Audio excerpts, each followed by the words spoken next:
बिस्मिल्लाहिर्रहमानिर्रहीम। Online students kindly confirm करें आपके पास आवाज़ स्क्रीन सब ठीक है। आज का 10 से 10 बजे का आखिरी सेशन है और 8:21 हो रहे हैं और हमें अभी कितना पढ़ाना है, 10 बजे तक। तो अगर आपको लग रहा है कि मैं थक गया हूँ तो आप गलत हो, मैं बिल्कुल नहीं थका। मैं रेडी हूँ, 12 बजे तक लेके जा सकता हूँ, मगर नहीं हो। बेटा 10 बजे के बाद एक मूवी चलेगी, स्क्रीन पे देखेंगे और क्या चलेगी। अब बैठेंगे? हाँ बैठेंगे, ओके। पेपर दे दो फिर। अच्छा भाई, सबसे पहले तो अब आज जो पर्पस था अल्हम्दुलिल्लाह लग रहा है काफ़ी हद तक हमारा अचीव हो गया है और कोशिश करेंगे कि रिमेनिंग जो सेशन है उसमें भी और बेहतर तरीके से कवर करके और आपका कम से कम एक अच्छा खासा हिस्सा जो था जिसमें प्रॉब्लम था वो हल हो गया होगा। ऐसे ऑनलाइन स्टूडेंट्स जिन्होंने पहली दफ़ा सुना था, बेटा मुझे आप सिर्फ एक चीज़ बताओ, आपको कोई दिक्कत तो नहीं हुई? पर्पज़ आपका सब हुआ? मैं अभी जो स्टार्ट करूंगा बेटा वो कैपिटल गेन में, और उसके अंदर आपके सवालात भी आए थे, उसको भी आगे रखूंगा कि कहाँ कहाँ पे कुछ चीज़ें ऐसी हैं जिसकी क्लैरिफिकेशन, ख़ास तौर पे एक डीम्ड कॉस्ट पे बार बार आप पूछ रहे हो, उसकी मुझे वजह भी पता है क्यों पूछ रहे हो, तो वजह बताने की ज़रूरत नहीं है, मगर वो नॉनसेंस वजह होती है, उसमें किसी की बुराई इन्वॉल्व है, गीबत इन्वॉल्व है, तो इस वजह से मैं नहीं करूँगा, मगर मसला हल कर दूंगा कि डीम्ड कॉस्ट है क्या, कैसे होती है, पूरा सवाल हल हो जाएगा। लास्ट टाइम यही काम मैंने वॉइस नोट पे और बच्चों की क्वेरीज़ को जब सॉल्व किया था तो मुझे याद पड़ता है एक बहुत बार बार सवाल आ रहा था, बार बार मैंने उस पर एवरी टाइम सवाल आया था, बड़े सब्र से हर दफ़ा वॉइस नोट रिकॉर्ड कर रहा था, हालांकि वो सेम चीज़ थी जो बार बार बच्चा पूछ रहा था। आपको पता है वो, चलो रीज़न बता देता हूँ, क्योंकि बच्चे ना नोट्स यूज़ करते हैं टीचर्स के, तो एक टीचर ने अधूरा काम किया हुआ है, उसने 2 लफ्ज़ लिख दिए हैं, अब बच्चे को कख नहीं समझ आना वहाँ से, तो इसलिए वो सवाल बनता है, तो मैं उसको एक्सप्लेन कर दूंगा। बेसिकली ये वाला पोर्शन जो है, इस वाले पोर्शन का ताल्लुक हमारे सवाल से नहीं बनता, बट बहरहाल स्टार्ट करते हैं आज का सेशन, आखिरी सेशन। इसमें हम कुछ कैपिटल गेन कवर करेंगे, कुछ एफटीआर कवर करेंगे, कुछ नॉन रेजिडेंट कवर करेंगे। होपफुली इसमें भी अच्छा खासा हिस्सा आपका रिवाइज हो जाएगा, ख़ासतौर पे क्रूशल पार्ट जो होगा वो रिवाइज हो चुका होगा। अच्छा बेटा, कैपिटल गेन के अंदर अगर हम आएँ तो कैपिटल गेन की रिवीजन में सबसे इम्पॉर्टेंट बात आपको समझनी चाहिए कि एक फ़र्क करना आना चाहिए, नहीं करोगे तो उसमें सवाल में फंसते हो, कॉन्सेप्ट में फंसते हो। कैपिटल गेन का सबसे इम्पॉर्टेंट चीज़ होती है कैपिटल एसेट की डेफिनेशन, ये सबसे इम्पॉर्टेंट चीज़ होगी, और फिर मैं वो कुछ क्वेरीज वेरीज जो आपकी आ रही होती हैं उसको आगे रखते हुए एक्सप्लेन करूँगा, ठीक है। तो कैपिटल गेन्स कैसे टैकल करना है, इसकी रिवीजन भी होगी, इसकी स्ट्रैटेजी भी बताता हूँ। सबसे पहले कैपिटल गेन के 3 डिफरेंट रेवेन्यू स्ट्रीम्स हैं, 3 डिफरेंट स्ट्रीम्स हैं जिसके अंदर हमें उसको क्लासिफाई करना होता है। अब वो कैपिटल गेन के पहले तो आइडेंटिफाई कर लेते हैं 3, फिर एक कैपिटल गेन वो है जो on disposal of capital asset हुआ, मगर ये कैपिटल एसेट है other than immovable property, other than immovable property. अब इसी कैपिटल एसेट को आप समझें कि ये नॉर्मल कैपिटल एसेट है, ज़्यादा इसमें आते हैं। फिर एक कैपिटल एसेट है, वो है कैपिटल एसेट मगर कौन सा, बीइंग, ये इमूवेबल प्रॉपर्टी है, अलग से एक स्ट्रीम है जो इमूवेबल प्रॉपर्टी को टैक्स करने के लिए है। और फिर तीसरा जो है ना, यहाँ आता है सिक्योरिटीज, ठीक है। ये समझ लें कि तीनों में स्लाइड सा फर्क होगा, हल्का फुल्का फर्क होगा, इसीलिए हम 3 अलग स्ट्रीम्स में इसको काउंट करते हैं कैपिटल गेन के हेड को, चाहे वो capital asset other than immovable property हो, चाहे वो कैपिटल एसेट इमूवेबल प्रॉपर्टी हो, चाहे वो सिक्योरिटी हो, सब में मेथड ऑफ कैलकुलेशन सेम है। क्योंकि इन सब में हम क्या करते हैं, एक बुनियादी तौर पे रिक्वायरमेंट है इस सब की, तीनों की, तीनों मेथड्स की एक रिक्वायरमेंट है। चाहे वो मेथड ये हो, चाहे वो मेथड ये तीन हो, कोई भी मेथड होगा, तीनों में एक रिक्वायरमेंट है कि डिस्पोजल होना लाजमी है। अगर डिस्पोजल नहीं हुआ और वैल्यू बढ़ गई तो उसको अनरियलाइज्ड गेन या अनरियलाइज्ड लॉस कहा जाता है। पॉइंट 1 टू बी नोटेड कि अनरियलाइज्ड गेन को टैक्स नहीं करते और अनरियलाइज्ड लॉस को डिडक्ट नहीं करते। टैक्स अनरियलाइज्ड गेन और लॉस को इग्नोर कराता है। इसका मतलब बड़ी कंडीशन है, इंपॉर्टेंट कंडीशन है उसका डिस्पोज होना। किसका? कैपिटल एसेट का या सिक्योरिटीज का। डिस्पोजल होने पे कंसीडरेशन रिसीव्ड आती है और उससे कॉस्ट को माइनस किया जाता है, तो आने वाला गेन या लॉस, गेन आएगा तो हम टैक्स करेंगे, लॉस आएगा तो हम डिडक्ट करेंगे। मगर वो लॉस आपको पता है कि देखना पड़ेगा कौन सा है, कहाँ से अलग अलग लॉस की ट्रीटमेंट थी। इसका मतलब है कि सबसे पहला पॉइंट हमें यहाँ, ये एक हेड नहीं है बल्कि 3 सब हेड्स हैं इसके अंदर,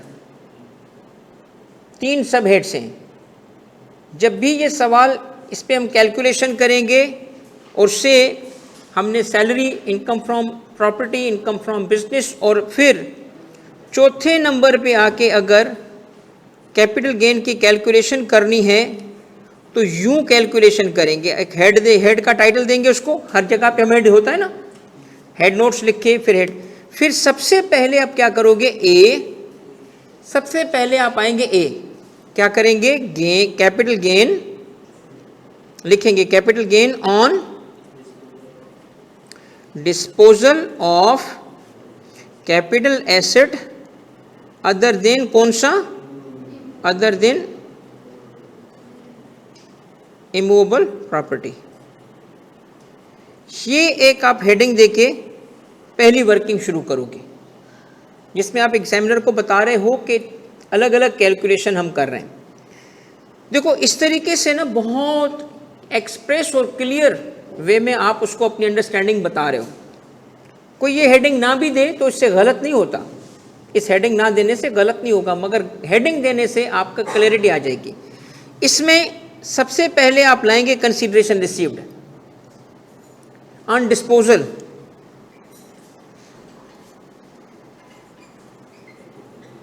ऑन डिस्पोजल किसका, कैपिटल एसेट का।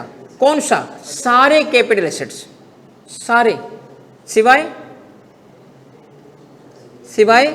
Immovable property. तो सारे कैपिटल एसेट्स जो होंगे वो यहां आएंगे, ठीक है। और हर कैपिटल एसेट की जब आप कैलकुलेशन करोगे तो कंसीडरेशन रिसीव्ड से क्या माइनस करेंगे, उसकी कॉस्ट। और जब कॉस्ट माइनस करेंगे तो आगे जो गेन आ रहा होगा उसको इस हेड में टैक्स करेंगे। अब ये कैसे होगा, सपोज करें कि क्या पेंटिंग कैपिटल एसेट है, यस है।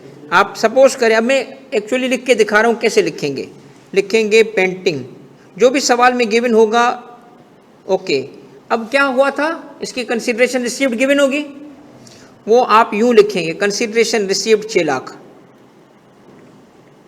और कॉस्ट भी गिवन होगी 4 लाख।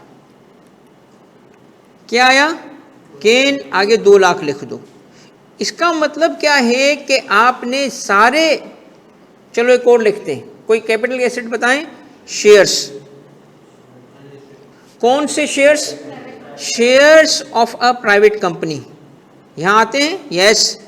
अब क्या करोगे, उसका क्या चाहिए आपको, कंसीडरेशन रिसीव्ड, तो शेयर्स कितने बिके, कितने के बिके, आपको वैल्यू पता चल जाएगी। पता चला 80,000 के बिके। और फिर आपको उसकी कॉस्ट चाहिए, वो भी सवाल में गिवन होगी, वो थी 65,000। तो आपको कितना मिला? 15,000 आपने यहाँ लिखा।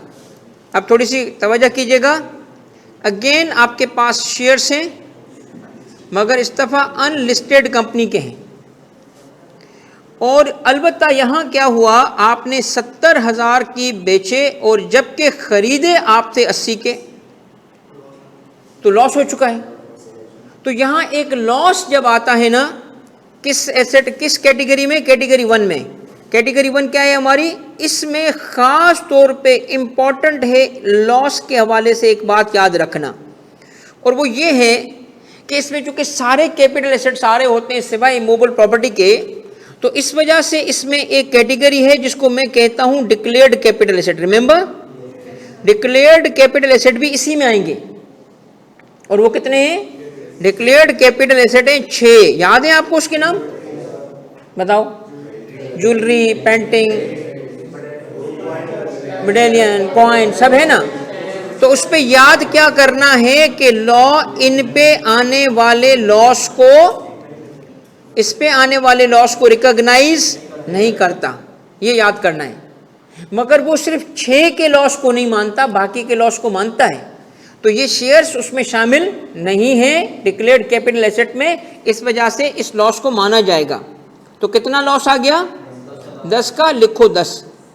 बेटे ये समझा रहा हूं कि देखो फॉर्मेट कैसे होगा कैपिटल गेन का।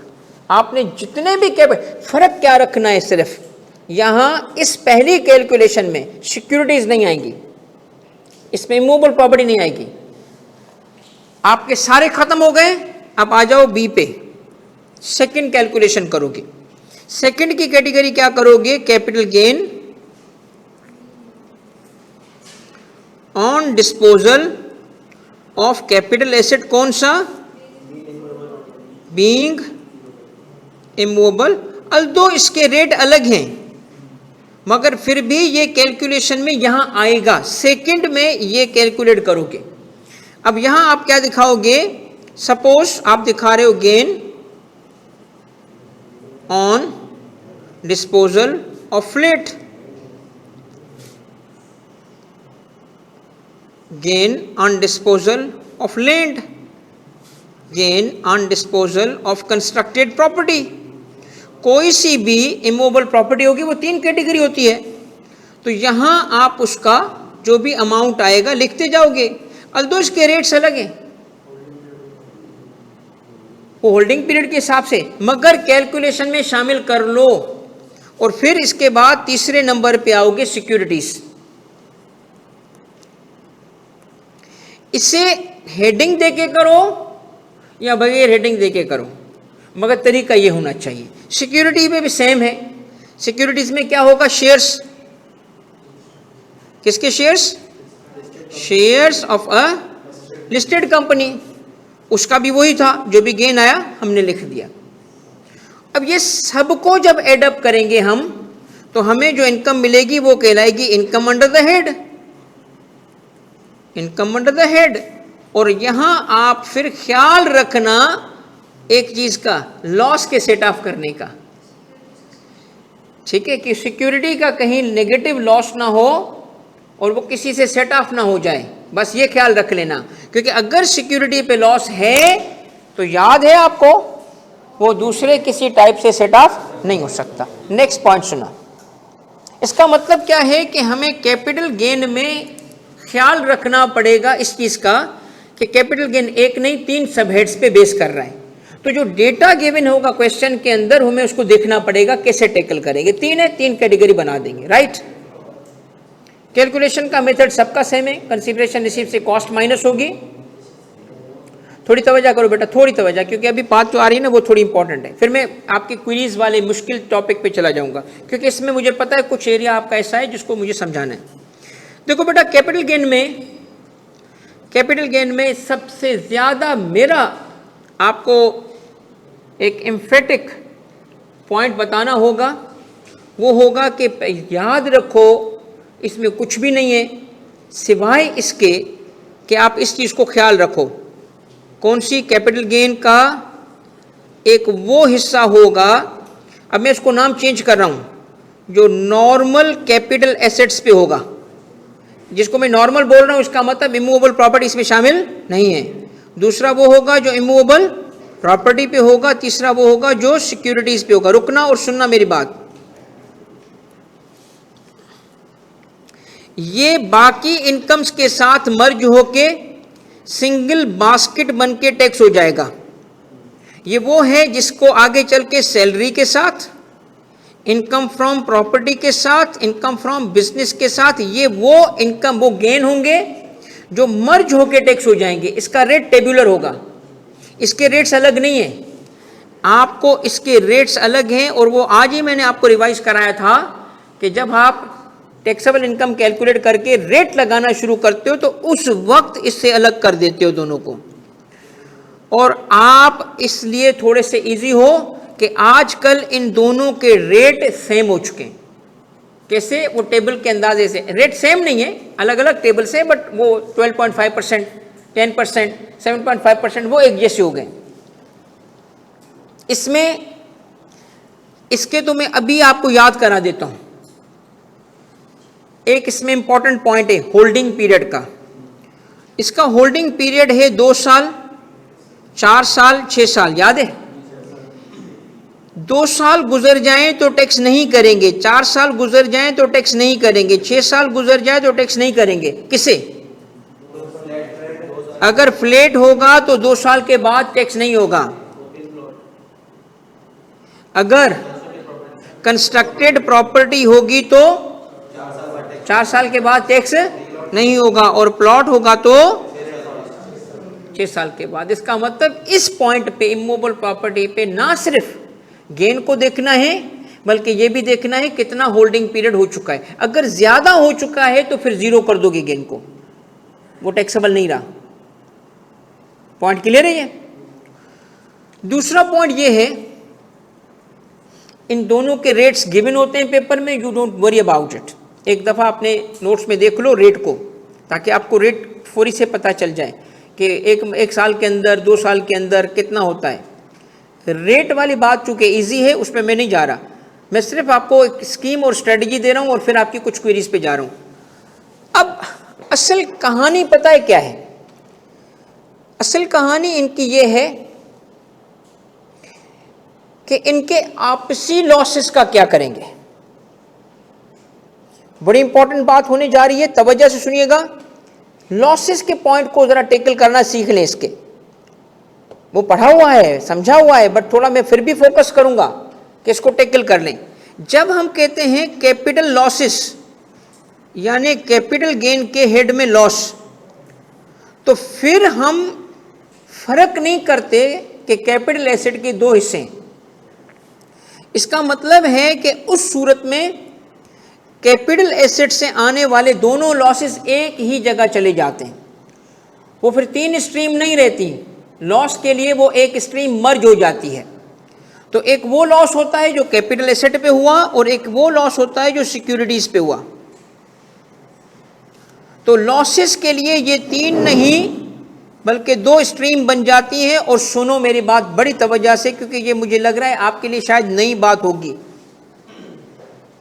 सिक्योरिटीज वाले हेड में लॉ खुद बोलता है कि अगर लॉस आ जाए ऑन डिस्पोजल ऑफ सिक्योरिटी, तो कहता है किसी और से नहीं, अनदर सिक्योरिटी से सेट ऑफ होता है।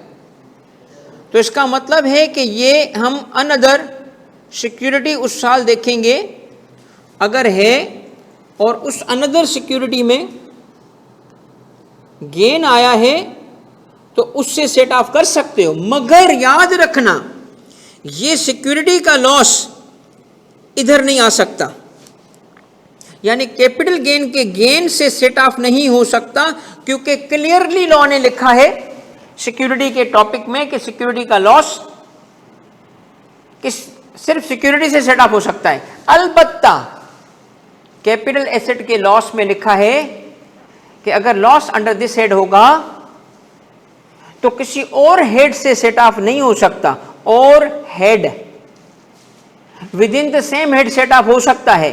अब सवाल यह है कि व्हाट इफ के यहां लॉस हो और यहां गेन हो, तो सुनो ये सेट ऑफ हो सकता है। ये बहुत इंपॉर्टेंट पॉइंट मैंने आपका क्लियरिफाई किया। ये लॉ की एप्लीकेशन बेस्ड अंडरस्टैंडिंग है। हमने पढ़ा था कैपिटल लॉस इंट्राहेड सेट ऑफ हो सकता है। इंट्राहेड पढ़ा था, मैंने कहा था ना इंट्राहेड किसी पे पाबंदी नहीं है, तो इस पे भी तो पाबंदी नहीं है ना। और वो जो दूसरा सिक्योरिटी है वो सेम हेड में है, अलबत्ता उसके दूसरे गेन के लिए चूंकि लॉ ने क्लियर करके लिखा कि अगर लॉस सिक्योरिटी का होगा तो सिर्फ अनदर सिक्योरिटी से सेट ऑफ होगा, इसीलिए हम ये तो नहीं कर सकते मगर ये कर सकते हैं। क्या ये पॉइंट नोट हुआ? नेक्स्ट पॉइंट सुने। नेक्स्ट पॉइंट ये है कि आईकेप की बुक में कुछ एरिया ऐसा है जिस एरिया पे बच्चा थोड़ा सा ये वो वाला एरिया है जो मैं बिल्कुल एंड के लिए रखता हूं, और आज वो दिन है जिसमें मैंने आपको वो चीज़ें समझानी है। 2-3 एरिया मैंने बिल्कुल एंड के लिए रखता हूं क्योंकि उसकी कोई फजूल सी चीज़ें हैं, मगर उसको चूँकि 2 बच्चे जो हैं नोट्स तो सबके इस्तेमाल करते हैं ना, करने भी चाहिए, तो इस वजह से सवालात आखिर में आके कर रहे होते हैं, तो मैं उसी वक्त इसको टैकल करता हूँ जब सवाल आ रहे होते हैं। ये वो एरिया है मेरे बच्चों जिस पे आपने ग्रुप के अंदर सवाल पूछा था। आज मैं चाहता हूं कि सुन लो तवज्जो से, ताकि आप जब भी इसको पढ़ो ये पैराग्राफ बगैर मेरी हेल्प के आप नहीं समझ पाओगे, क्योंकि इसका बहुत कुछ एरिया ऐसा है जो आपको नहीं पता। सबसे पहले लिस्टेड सिक्योरिटीज के लिए, लिस्टेड शेयर्स के लिए, लिस्टेड कंपनी के शेयर्स के लिए, यानी कि ऐसी कंपनी जिसके शेयर्स पाकिस्तान स्टॉक एक्सचेंज पे लिस्टेड हों उससे मुतालिक, यानी ये जो पैराग्राफ हैं इसका ताल्लुक हमारे स्ट्रीम में कैपिटल एसेट से नहीं है। जो कुछ भी हम पढ़ेंगे इसका ताल्लुक किससे? सिक्योरिटीज से है, और सिक्योरिटीज में भी एक टाइप है उससे इसका ताल्लुक है, और वो क्या है? Shares of a listed company. थोड़ी सी वजाहत देता हूं इस चीज की। लिस्टेड का मतलब कहां listed? Stock exchange, Pakistan stock exchange पे लिस्टेड है इसकी सिक्योरिटीज, इसके शेयर्स। अब पाकिस्तान स्टॉक एक्सचेंज हमारा स्टॉक एक्सचेंज है।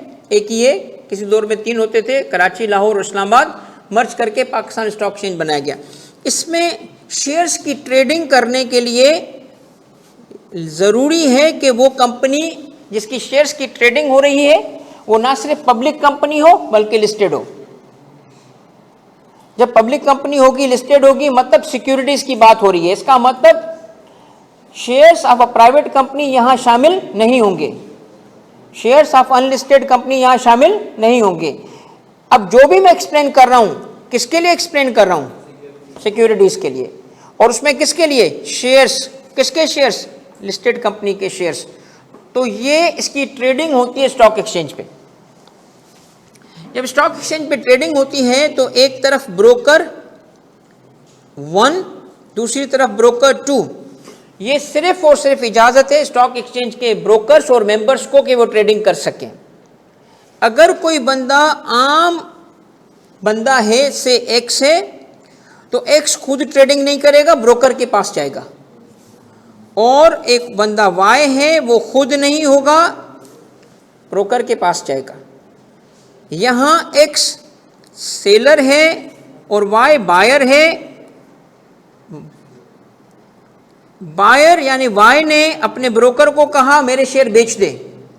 उसने स्टॉक एक्सचेंज के थ्रू देखा कि एक एक्स सेल करना चाहता है शेयर्स, तो उसने उससे शेयर्स परचेज कर लिए। इसका मतलब स्टॉक एक्सचेंज पे 2 तरीके की ट्रेडिंग होती है, एक वो जो ब्रोकर अपने लिए करते हैं, एक वो जो किसी अपने क्लाइंट के लिए करते हैं।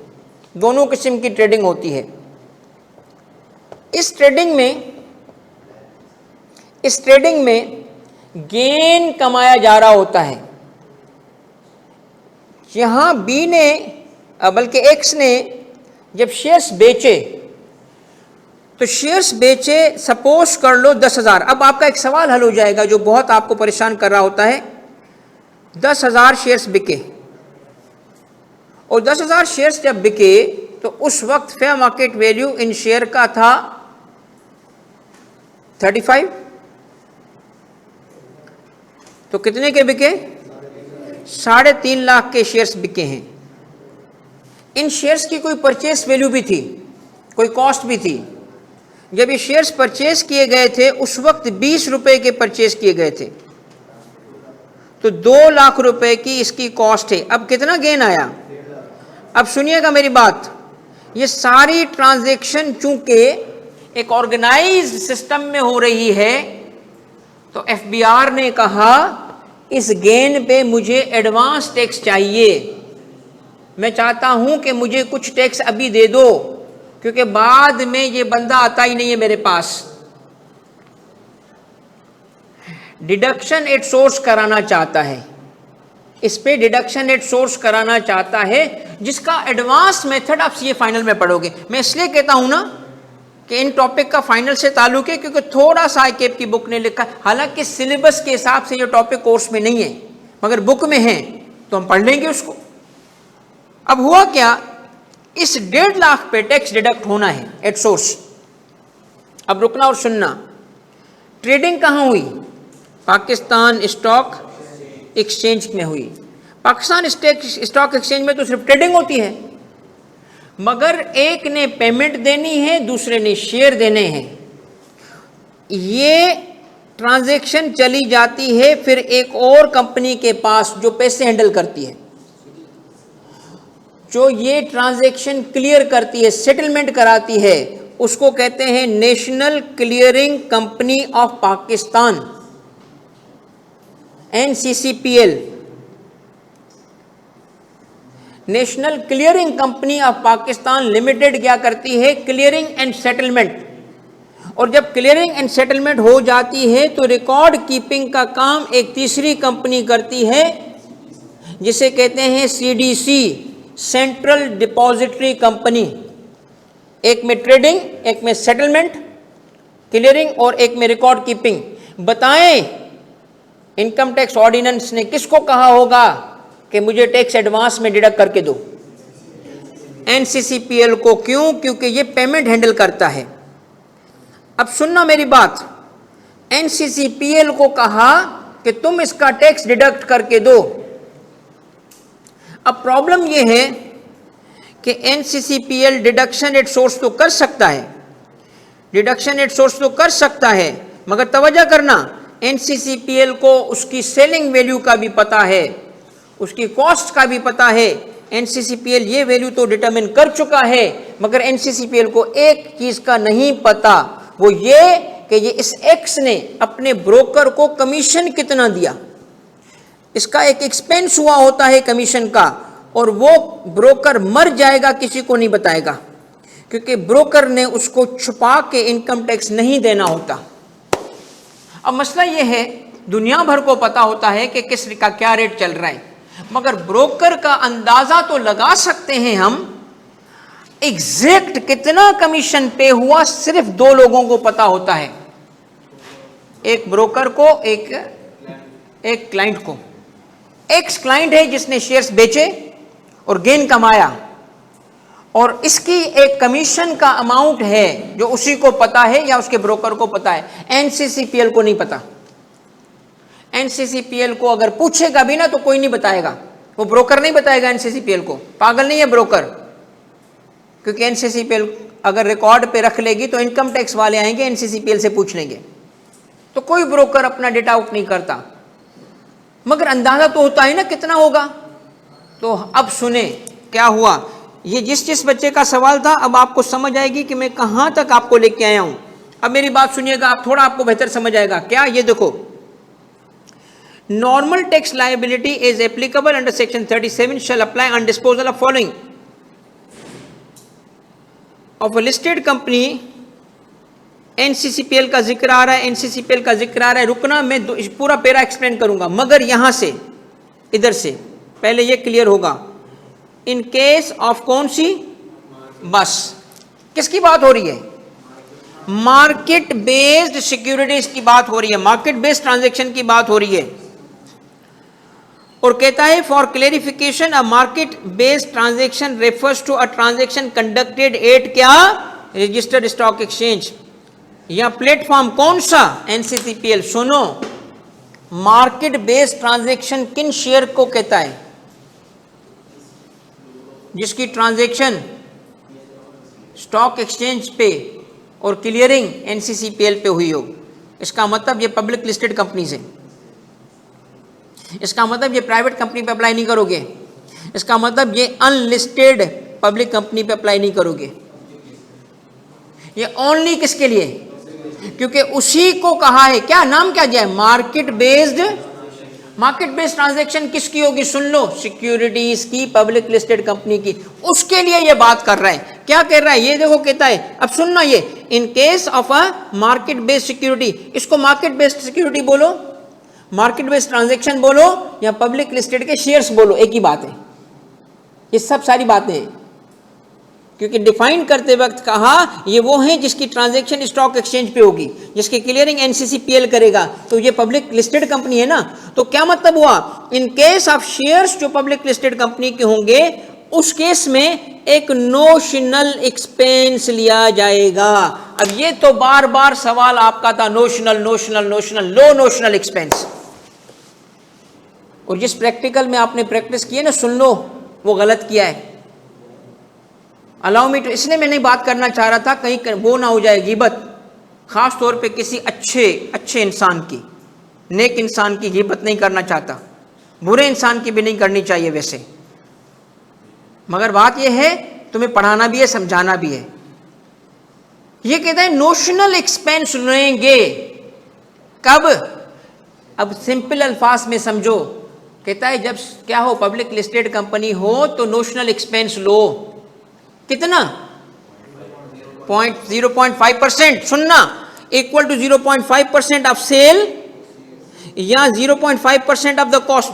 अब इन दोनों को समझो क्या बात कर रहा है। देखिए, स्टॉक एक्सचेंज पे जब ट्रेडिंग होती है तो एक तरफ बंदा सेल कर रहा होता है, एक तरफ बंदा परचेस कर रहा होता है। सेल करने वाले का गेन आ रहा होता है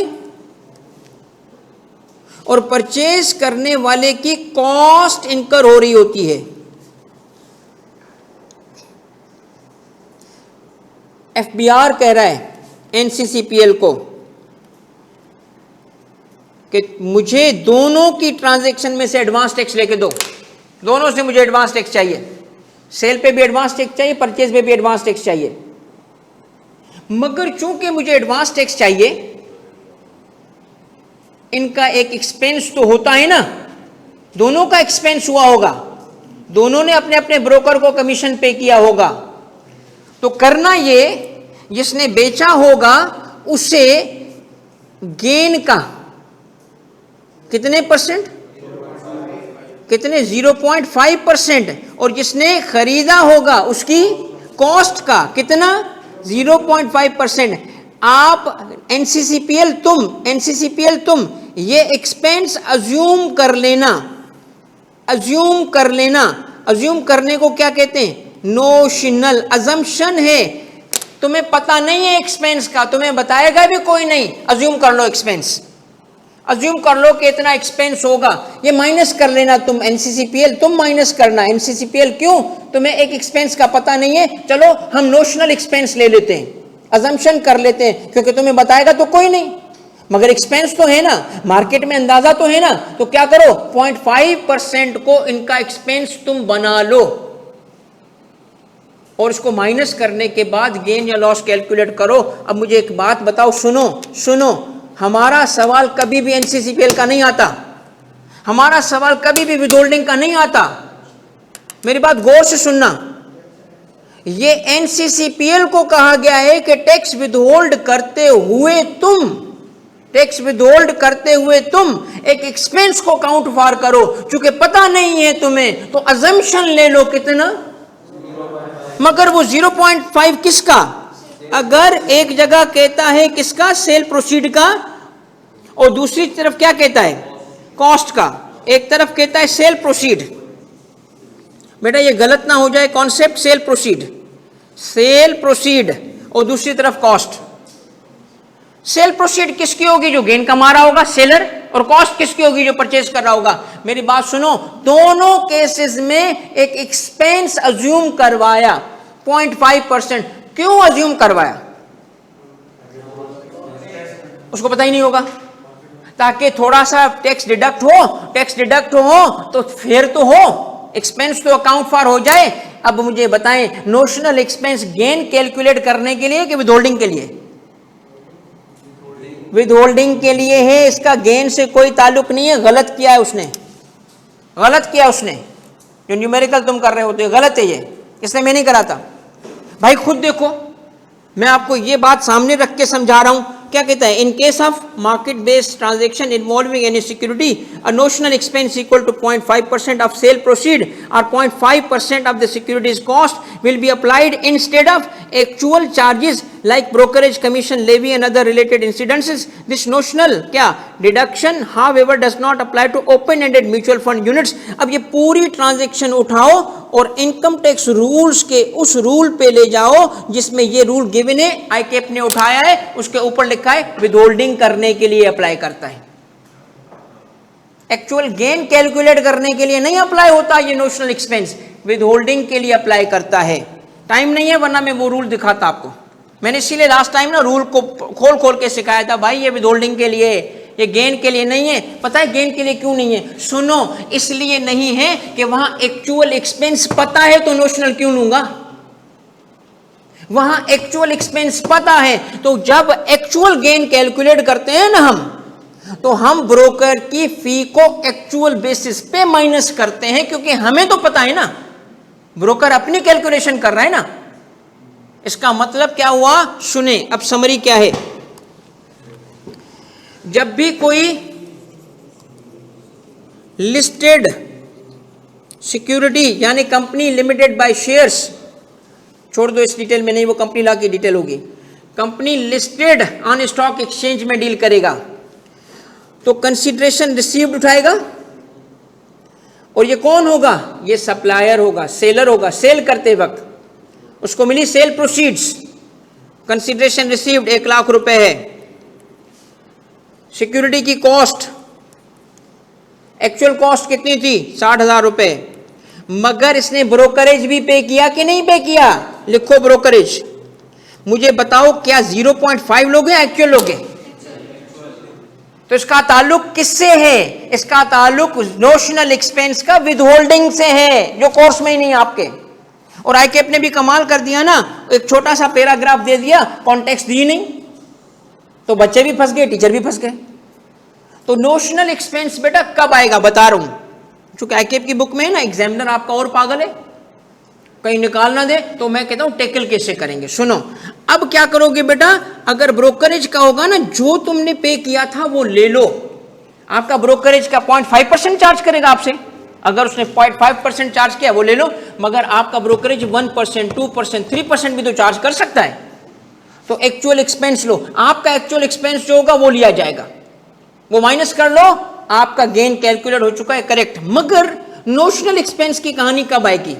वो आएगी जब वो केस बनाए एनसीसीपीएल का और कहे एनसीसीपीएल को जब टैक्स विदहोल्ड करना होगा तो वो क्या करता है? वो यूं करता है कि सबसे पहले उठाता है कंसीडरेशन रिसीव्ड। उसको पता होता है सेल कितने पे हुई, सेल होती है 1 लाख रुपए पे, चूंकि रिकॉर्ड कीपिंग हो रही होती है उसकी सीडीसी में, तो कितने का खरीदा था उसको ये भी पता है कि कितने का खरीदा था। एनसीसीपीएल को ये सारा पता है, ये हो गया। अब एनसीसीपीएल को एक नहीं पता, किस चीज का? इस ट्रांजैक्शन पे ब्रोकरेज कितनी दी थी इसने, तो क्या करेगा एनसीसीपीएल? इसका कितना लेगा? अब ये लेगा कितना? 0.5% लेगा और उसको एज नोशनल एक्सपेंस माइनस करेगा। क्लियर हो गई बात? यानी अगर शेयर होल्डर के अपने पॉइंट ऑफ व्यू से, शेयर होल्डर के अपने पॉइंट ऑफ व्यू से कैलकुलेशन करोगे, नोशनल एक्सपेंस माइनस करोगे या एक्चुअल माइनस करोगे? मगर एनसीसीपीएल के पॉइंट ऑफ व्यू से करोगे तो क्या करोगे? एनसीसीपीएल के पॉइंट ऑफ व्यू से करोगे तो बेटा नोशनल होगा। और उस नोशनल में भी मुझे बताओ दो अलग अमाउंट क्यों बोले, एक जगह सेल प्रोसीड, एक में कॉस्ट। सेल प्रोसीड किसके लिए होगी? सेलर के लिए। कॉस्ट किसके लिए होगी? बायर के लिए। वो दोनों से टैक्स। बताएं, क्लियर हुआ? जिस भी बच्चे का जो क्लास में मौजूद है जिसने मुझे ये सवाल भेजा था, क्लियर हो गया? अब आखिरी एरिया इसका जो मुश्किल समझा जाता है वो भी एक्सप्लेन कर दूं, फिर मैं अगले टॉपिक पे जाऊंगा।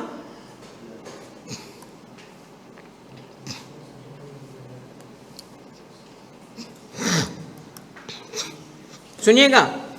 अच्छा, इसका एक और ये छोटा सा एरिया है ऊपर वाला, वो कवर करूं फिर आखिरी पे जा रहा हूं। मेरा बच्चा तवज्जो चाहिए। ये कहता है normal tax liability is applicable under section 37। ये ऐसे बनेगा, कैपिटल एसेट और सिक्योरिटीज। फिर कैपिटल एसेट के दो तरीके, एक नॉर्मल और दूसरा इमूवेबल प्रॉपर्टी। ये फर्क याद है ना? इस पे कौन सा रेट लगता है बताओ? Normal rate, tabular rate. इस पे कौन सा रेट लगता है बताओ? Specific rate, reduce rate. ऐसा है? ऐसा है? सुनो, ये कहता है कुछ केसेस में मैं उठा के इसको यहां टैक्स करूंगा, कुछ केसेस में होंगी सिक्योरिटीज, उठा के मैं नॉर्मल में डाल दूंगा, और वो दो केसेस हैं। होंगी सिक्योरिटीज मगर टैक्स उसको रिड्यूस रेट पे नहीं करूंगा, नॉर्मल रेट पे करूंगा, और वो यहां लिखा है। यार देखो ना, अब मैं बताऊं, इसीलिए अल्हम्दुलिल्लाह ये बुक यूज करने के लायक कम है। कॉन्टेक्स्ट ही नहीं है ना, एक छोटा सा पैरा उठा के डाल दिया। कहता है क्या? Listed company made otherwise then, कहता है अगर कोई लिस्टेड कंपनी है स्टॉक एक्सचेंज से छुप के ट्रांजैक्शन कर ले,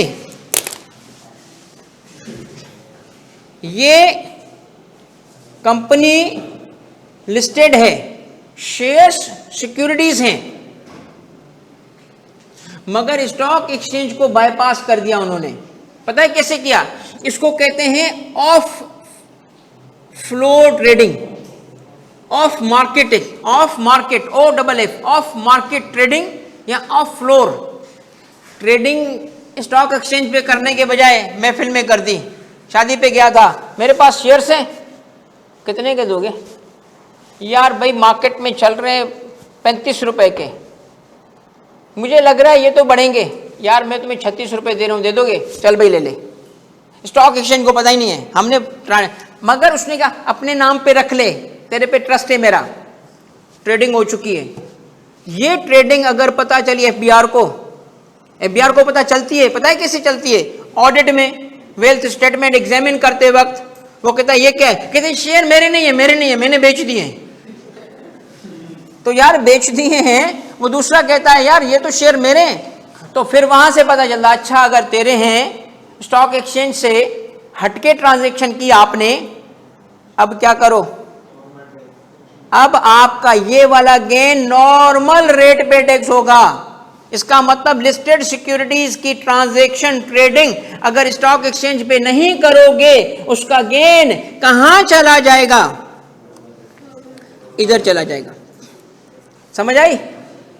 ये एग्जामिनर बताएगा। डिस्पोजल पे गेन हुआ 35,000 रुपए, मगर ये ऑफ फ्लोर ट्रेड था, of floor trading, of OFF, of floor trading, stock exchange से हटके किया। दूसरी क्या है? कहता है अगर किसी ने IPO इशू किया, IPO होता ही कंपनी डायरेक्ट इशू करती है, इनिशियल पब्लिक ऑफरिंग की है, और उसमें during the listing process except where details of such disposal are furnished to NCCPL। कहता है अगर तो तुमने इनिशियल पब्लिक ऑफरिंग की during listing process, during listing process का मतलब क्या है? अभी लिस्टिंग नहीं हुई थी, लिस्टिंग प्रोसेस अभी, ड्यूरिंग लिस्टिंग प्रोसेस। कहां लिस्ट? एक तरफ लिस्ट करवा रहे हो, एक तरफ लिस्ट करवा रहे हो, दूसरी तरफ IPO इशू कर रहे हो। सुनो, लिस्टेड हुए तो नहीं ना, तो कहां कवर होगे? अभी भी 1 में कवर होना है तुमने, पब्लिक कंपनी अभी लिस्ट थोड़ी हुआ तुम्हारा। इसका मतलब है वो आईपीओ जो पहली दफा लिस्टिंग के वक्त इशू कर रहे हो, वो अभी तक लिस्टेड नहीं बने, मगर लोग समझ रहे होते हैं ये तो लिस्टेड बनने जा रही है, क्योंकि अगला स्टेप लिस्टिंग होती है। आईपीओ इशू क्या, लिस्ट हो जाती है, तो उससे पहले हुआ ना, ये भी आपका नंबर 1 में जाएगा। इसका मतलब लिस्ट, आप 2 किस्म की कंपनीज हैं, उसको नॉर्मल मेथड में लेके आए हो, हालांकि लोग उसको समझते हैं सिक्योरिटीज। एक वाकईतन सिक्योरिटी है, लिस्टेड कंपनी है, और एक बनने जा रही है, आईपीओ इशू कर रही है। ये 2 चीजें थी जो क्लेरिफाई हुई। लास्ट पॉइंट ये है बेटा, अब ये टर्मिनोलॉजी का ताल्लुक स्टॉक एक्सचेंज से है। ये एक दफा मैंने जो देखा ना, सिर्फ एक दफा सीए फाइनल में एग्जामिन हुआ, कभी भी एग्जामिन नहीं हुआ। सीए फाइनल में भी एक दफा आया था बस। ये ट्रेडिंग के 3 टर्म्स सुन लो बस। अब इसकी थ्योरी है, इसके अंदर कुछ भी नहीं है बेटा, ये 3 नाम हैं जो कि इन्होंने लिखे हैं, तो मुझे इसको कवर करना पड़ता है। पहला क्या लिखा है बेटा, capital loss adjusted is mentioned above shall not be admissible in the following cases. किस केस में, वॉश सेल। वॉश सेल क्या है, क्रॉस ट्रेड क्या है, और टैक्स स्वेप सेल क्या है। ये 3 टर्म्स हैं। अगले टॉपिक पे मैं चला जाऊंगा, इसको सुन ले पहले। पहला टर्म, अली अब्बास, जब हम कैलकुलेशन करते हैं खुद, नोशनल एक्सपेंस इग्नोर होगा, एक्चुअल एक्सपेंस लिया जाएगा। एनसीसीपीएल के लिए होगा, वो एक्चुअल एक्सपेंस इग्नोर करेगा, नोशनल एक्सपेंस लेगा। क्लियर बेटा। वॉश सेल किसको कहते हैं, थोड़ा बस लैंग्वेज की हेरफेर है, समझ आ जाएगा। Where capital loss realized on disposal of specific, कहता है इन केसेस में कैपिटल लॉस आए नहीं मानना, नॉट एडमिसिबल। इसका मतलब इन केसेस में कैपिटल लॉस नहीं माना जाएगा बस। Where capital loss realized on disposal of specific security by investor is preceded और followed by 1 month period by purchase of the same security by the same investor और इज रिलेटेड टू दिस। रुको और सुनो क्या कहता है। एक दफा क्या हुआ, तवज्जो सुनिएगा। अब देखिए ये मैनिपुलेशन से, बेसिकली मैनिपुलेशन से। एक हमारे पास है एक्स के पास शेयर्स थे जो उसने परचेज किए थे 1 लाख रुपए पे। करंट डेट में इस वक्त उन शेयर्स की कंसीडरेशन रिसीव्ड हो चुकी है 90,000 पे, मगर वो बेचना नहीं है, उसको रखना चाहता है। उसके दिमाग में एक आइडिया आया, कहता है मैं बेचना भी नहीं चाहता, लॉस का भी फायदा लेना चाहता हूं। बेचना भी नहीं चाहता, लॉस का भी फायदा लेना चाहता हूं। पता है इसने क्या किया, एक्स ने एक और बंदे से राब्ता किया, ए से, और कहा एक काम करते हैं, मैं तुम्हें शेयर्स बेच देता हूं मगर खरीद भी लेता हूं। बेचने से क्या होगा, मेरी बल्ले बल्ले हो जाएगी। कैसे बल्ले बल्ले हो जाएगी, आज अगर मैं तुम्हें बेचूंगा तुम मुझे कितना दोगे, 90,000, मगर अगले 2 दिन के अंदर मैं तुमसे वापस खरीद लूंगा, कितने पे, उसी 90 पे। इसका मतलब वहीं खड़ा रहा। सुनना इस बात को, 90 का बेचा, 90 का खरीदा, फर्क तो कुछ नहीं हुआ, फर्क हुआ। फर्क क्या हुआ, 10,000 का फायदा ले गया वो। पता है कैसे फायदा लिया, कहता है कि अगर आप ये काम करो कि जब बेचो, मगर बेचने से 1 महीना के अंदर, उससे पहले या उससे बाद, अगर आपने उसको खरीद लिया है ना, उसी चीज को जिसको बेच रहे हो, पीछे ना जाओ, आगे देखो। कैसे, आज उसने बेचा, तारीख क्या आज, 10, 8 और 24। उसने कहा आज मैं तुम्हें बेच रहा हूं, कितने का बेचा, 90 का बेचा। कंसीडरेशन रिसीव्ड क्या है, 90, और कॉस्ट क्या थी, 1 लाख। आज उससे क्या हो गया, लॉस हो गया। कितने का, 10,000 के लॉस को उसने दूसरी सिक्योरिटीज, उसका तो काम है बेचना, तो उसने क्या किया, इसलिए लॉस क्रिएट किया कि दूसरी सिक्योरिटी पे गेन आ रहा था, क्योंकि इस सिक्योरिटी है, तो इसका लॉस किसी और सिक्योरिटी से सेट ऑफ कर दिया, उसने सेट ऑफ कर दिया। फिर क्या किया इसने, आज की तारीख के बाद 2 दिन गुजर गए, 12/8/24 पे इसने क्या किया, परचेज कर लिया वही शेयर्स, कितने के, 90 के। यार तो बताओ ये ट्रांजैक्शन जेन्युइन है या ड्रामा है? इसको क्या नाम दिया गया, वॉश सेल।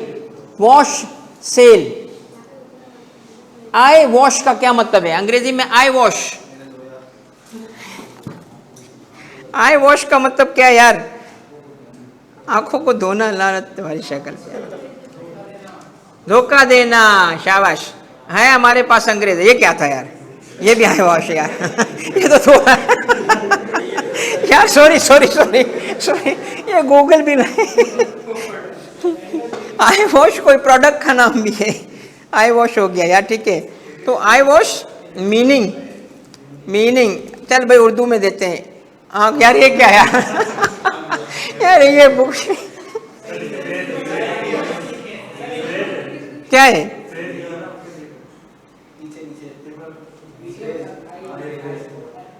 हाँ ये हमारा आई वॉश का मतलब क्या है, धोखा देना, मिसलीडिंग।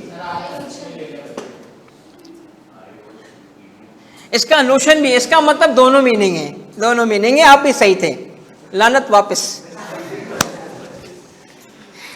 तो आई वॉश से इन्होंने नया टर्म निकाला, क्या, वॉश सेल। वॉश 1 महीने के अंदर, ये देखो, where capital loss realized and disposal of specific security by investor is preceded, यानी सेल से पहले, या followed in 1 month's time, 1 month's period by the purchase of the same security by the same investor or its related party maintaining its portfolio, ये loss acceptable नहीं है। हाँ, अगर 1 महीना 1 दिन हो गया अब माना जाएगा, अब वो माना जाएगा, क्योंकि 1 महीने का टाइम बहुत होता है, इस वजह से 1 महीना हो गया। ठीक है बेटा,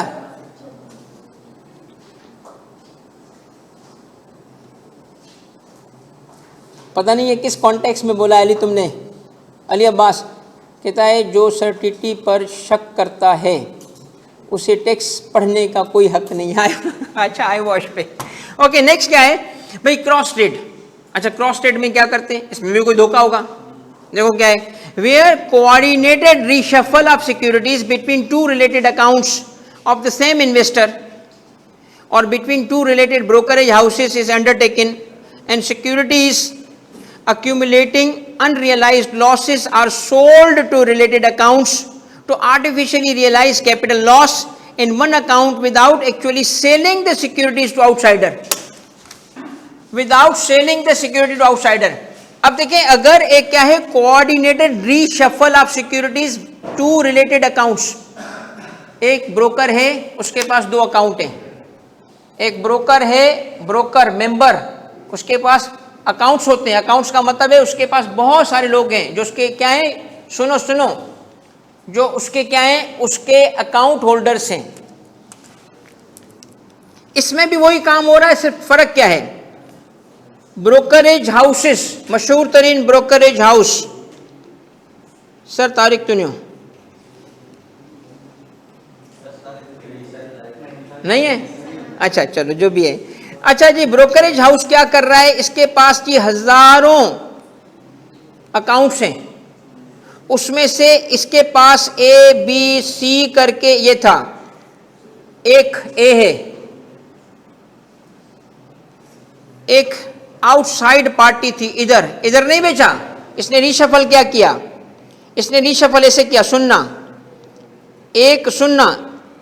1000 शेयर्स थे, 1000 रुपए के शेयर्स थे, मगर ये कंपनी एम के थे, बी के पास किसी कंपनी पी के शेयर से 1000 के, इसने कहा ये इससे दे दे, ये इससे दे दे, इसका मतलब ए का डिस्पोजल हुआ। अब ए का जब डिस्पोजल हुआ तो 1000 में जब डिस्पोजल हुआ तो ए के पास असल में वो 1000 का नहीं था, 1200 का था, तो ए को लॉस हो गया। मगर ये with in the same brokerage house है। आउटसाइड के साथ नहीं हो रहा, यानी रीशफल हो रहा है, इधर से उठा के इधर दे दिया, उधर से उठा के इधर दे दिया, तो ये इन अ वे जेन्युइन सेल नहीं है। वही चीज आर्टिफिशियली लॉस क्रिएट किया जा रहा है। इस लॉस को क्या कहा जाता है? Cross trade. क्रॉस ट्रेड, इसमें आने वाला लॉस भी एक्सेप्ट नहीं होगा। तीसरा क्या है? Where the investor having realised loss on particular security does not repurchase the same नहीं परचेज कर रहा, but chooses another similar security. अब उसको पता चल गया ना, टैक्स वाले वॉश सेल में पकड़ लेते हैं। उसने क्या कहा? उसने कहा अच्छा एक काम करते हैं, हम ये करते हैं कि मैंने तुम्हें जो 1 लाख रुपए में मैंने खरीदा था, वो कंपनी थी फर्टिलाइजर की, तुमने मुझे 90,000 रुपए में ये शेयर्स खरीदे हैं। एक काम करो, ये मुझे सेल मैं तुम्हें कर देता हूं, ताकि मुझे लॉस आ जाए कितना? 10,000 का। ये लॉस का मैं फायदा ले रहा हूं। अब हम काम क्या करते हैं, अब तुमसे वो सेम नहीं परचेज कर रहा फर्टिलाइजर की, मगर उस जैसी ही कंपनी है आपके पास एक कौन सी? फार्मा की। अब आप क्या कर रहे हो? उससे कहते हो एक काम करो, फार्मा की कंपनी का जो तुम्हारे पास शेयर है ना, वो भी 90 के हैं, वो मुझे बेच दो। इसका मतलब आपने 90 के शेयर्स बेचे, 90 के ही खरीद लिए। अब सेम शेयर्स नहीं है, सेम में तो वॉश सेल आ रहा था, उसे बचने के लिए क्या कहा? अच्छा कंपनी चेंज कर देते हैं। तो कहता है तब भी ये लॉस एक्सेप्ट नहीं होगा। इसका मतलब ये 3 टर्म्स क्या हैं? वॉच सेल में क्या होता है? सेम सिक्योरिटी, सेम कंपनी के सेम शेयर्स बेच के महीने में खरीदे जाते हैं। क्यों बेचे जाते हैं? ताकि लॉस आ जाए। और दूसरा क्या है? Cross trade. इसमें क्या किया जाता है? रीशफल किया जाता है सिक्योरिटीज को। किसके दरमियान? 2 रिलेटेड अकाउंट्स के दरमियान, सेम इन्वेस्टर के, और आर्टिफिशियली लॉस क्रिएट किया जाता है। और टैक्स स्वेप में क्या किया जाता है? टैक्स स्वेप सेल में क्या किया जाता है? स्वेप कर दिया जाता है। फार्मा की कंपनी के शेयर्स थे, वो बेच के सेम से टेक्सटाइल के शेयर्स ले लिए गए, मगर फर्क नहीं पड़ा क्योंकि सेम चीज वापस आ गई। ये वो एरिया था जो आपको तंग करता है, और मैंने दोनों पॉइंट्स एक्सप्लेन कर दिए, नोशनल भी और ये भी। अब एक एरिया है बेटा जो मैं चाहता हूं एक्सेल पे करूंगा, और वो है नॉन रेजिडेंट वाला, क्योंकि मुझे लग रहा है कि इस दफा ये आएगा। 7E भी करा दूं? 7E भी करा देता हूं बेटा। 7E डीम्ड इनकम है। अच्छा बेटा, अब टॉपिक जो मैं एक्सप्लेन कर रहा हूं, ये देखो, ये है, सुनो मेरे बच्चों, ये मैं एक्सप्लेन कर रहा हूं, थोड़ा सा ये मुश्किल होता है, तो एक्सेल में वर्किंग से सिखाऊंगा। ये foreign source income of resident person, ये टॉपिक है foreign source income of resident person. इसमें डेटा कैसे गिवन होता है, सवाल कैसे सॉल्व होता है, ये देखो। एक रेजिडेंट पर्सन की बिजनेस इनकम है। ऑनलाइन बेटा ये फॉलो हो रहा है अभी तक?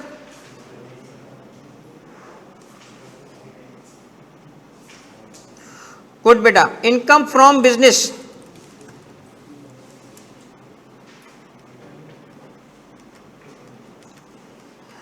चूंकि ये एफएसआई में होना जरूरी है, तो इसमें 2 इनकम्स आई, पीएसआई और एफएसआई। हमने पीएसआई में बिजनेस इनकम जब कैलकुलेट की इसकी, या डेटा में जो गिवन थी, वो ये थी, प्रॉफिट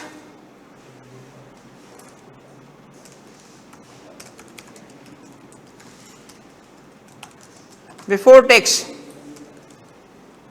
इसका प्रॉफिट बिफोर टैक्स है मेरे बच्चों 24 लाख रुपए का। अब अगर सवाल में रेजिडेंट है, कुछ ऐसे एक्सपेंस थे जो डिसअलाउ करवाने थे, ऐड करवाने थे, एडजस्टमेंट्स कराने थे, एग्जामिनर करा सकता है। मसलन उसने क्या किया था, डेटा में दिया था कि इसने पेनल्टी फॉर लॉ की वायलेशन डिसअलाउ माइनस की हुई थी, तो क्या पेनल्टी माइनस हो सकती है? Penalty for violation of law को क्या करते हैं हम, डिसअलाउ, तो एडबैक करेंगे, वो 1 लाख रुपए एडबैक हो जाएगा। फिर इसने क्या किया था, कंपनी रजिस्टर करते हुए जो फी पे की थी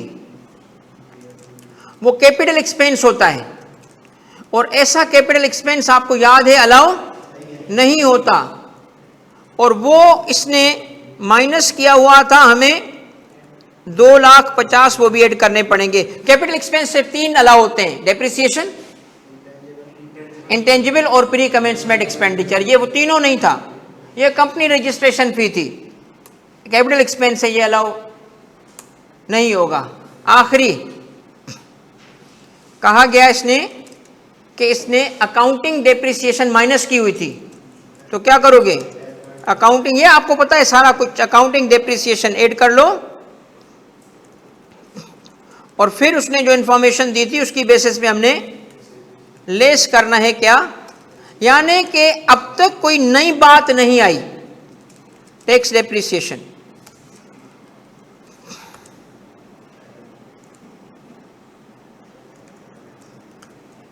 ओके, ये तो था पीएसआई। अब पीएसआई को वर्कआउट कर लो, देखते हैं टोटल कितना बनता है। पीएसआई का टोटल क्या बना, ये बल्कि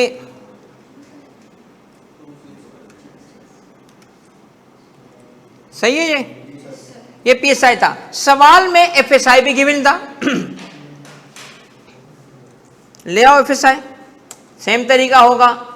अगर उसने वहां पे भी नेट प्रॉफिट कैलकुलेशन करानी है कराए, वहां पे भी कुछ एडलेस करवाना है कराए, इससे क्या फर्क पड़ता है। मगर नॉर्मली ऐसा नहीं करता, वो एफएसआई का नेट इनकम दे देता है बस। और सुनना, एफएसआई में इसका गेन था, गेन ऑन एफएसआई। ये एफएसआई कौन सी इनकम है, इनकम फ्रॉम बिजनेस। अब सुनो, अगर इसमें 6 लाख रुपए का गेन था तो रेजिडेंट की दोनों इनकम कैसे आपने टैकल किया, आ गया, रेजिडेंट है ना, उसकी फॉरेन सोर्स इनकम क्या की, सिर्फ आप आखिर में अलग कैटेगरी देके उसको बना दो, यहां इसको लिखो साइड में, या उसकी हेडिंग बना दो, इसको हेडिंग भी बना सकते हो आप, और टोटल कर दो। फिर यहां पे फिर आ जाएगा आपकी इनकम अंडर हेड, और उसमें आप दोनों ऐड कर लो। मगर मेरी बात सुनना, मैं आपको इस इतने आसान काम के लिए यहां नहीं लाया एक्सेल पे, इसलिए लाया हूं कि बेटा अगर उसने वो लॉस दिखाया होगा ना डेटा में, तो क्या करोगे। अब था क्या, यहां उसका लॉस था, किधर लॉस था, इधर से उसका लॉस था कितना, ये कोई 16 लाख रुपए का उसका लॉस था। किस हेड में लॉस था उसका, किस में लॉस था बेटा, हम ये नहीं कर सकते सेट ऑफ। इसका मतलब डेटा में गिवन होगा फॉरेन सोर्स इनकम, उसमें लॉस होगा। 2-3 किस्म के लॉस हो, आने दो, हमें याद क्या करना है इस लॉस का, ये लॉस किससे सेटल नहीं हो सकता, ठीक है, नहीं हो सकता, और फॉरेन सोर्स किसी और इनकम से सेटल नहीं हो सकता। और रुकना, अब मैं क्या करने जा रहा हूं ये देखना जरा, खुद के साथ सेटल होगा। तो इसका मतलब क्या है कि आपकी ये इनकम इधर आ जाएगी और ये अलग हो जाएगा, ये इससे सेट ऑफ नहीं होगा, ये कैरी फॉरवर्ड हो जाएगा, ये कैरी फॉरवर्ड हो जाएगा। ठीक है ऑनलाइन वालों, ये पॉइंट आपको समझ आ गया, ये अलग, क्योंकि ये लॉस वो है जो सेट ऑफ नहीं हो सकता। आओ दूसरे हेड की तरफ, अब तवज्जो कीजिएगा। सपोज करते हैं कि इसका एक और हेड है कैपिटल गेन का, और कैपिटल गेन का नॉर्मल वाला है, नॉर्मल। नॉर्मल का मतलब क्या है कि इस हेड में कैपिटल एसेट वो वाला है जो नॉर्मल कैपिटल एसेट है, सिक्योरिटीज नहीं है और दूसरा नहीं है। पीएसआई में, यहां पीएसआई में इसका गेन आया,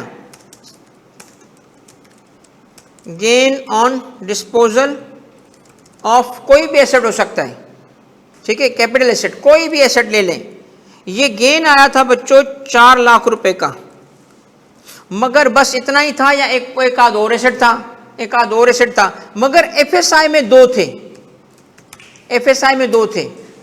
पहला कैपिटल एसेट क्या था, उसमें आता है gain, gain on disposal of capital asset, इसका गेन था 1 लाख रुपए का। अलबत्ता उसका दूसरा भी जो एफएसआई का एसेट था उस पे आ जाता है लॉस, और वो लॉस था 1,40,000 का।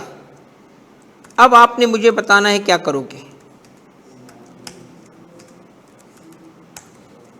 अब क्या करें, अब आप देखें, एक तो एफएसआई यहां है, दूसरी एफएसआई ये है, और तीसरी एफएसआई ये है।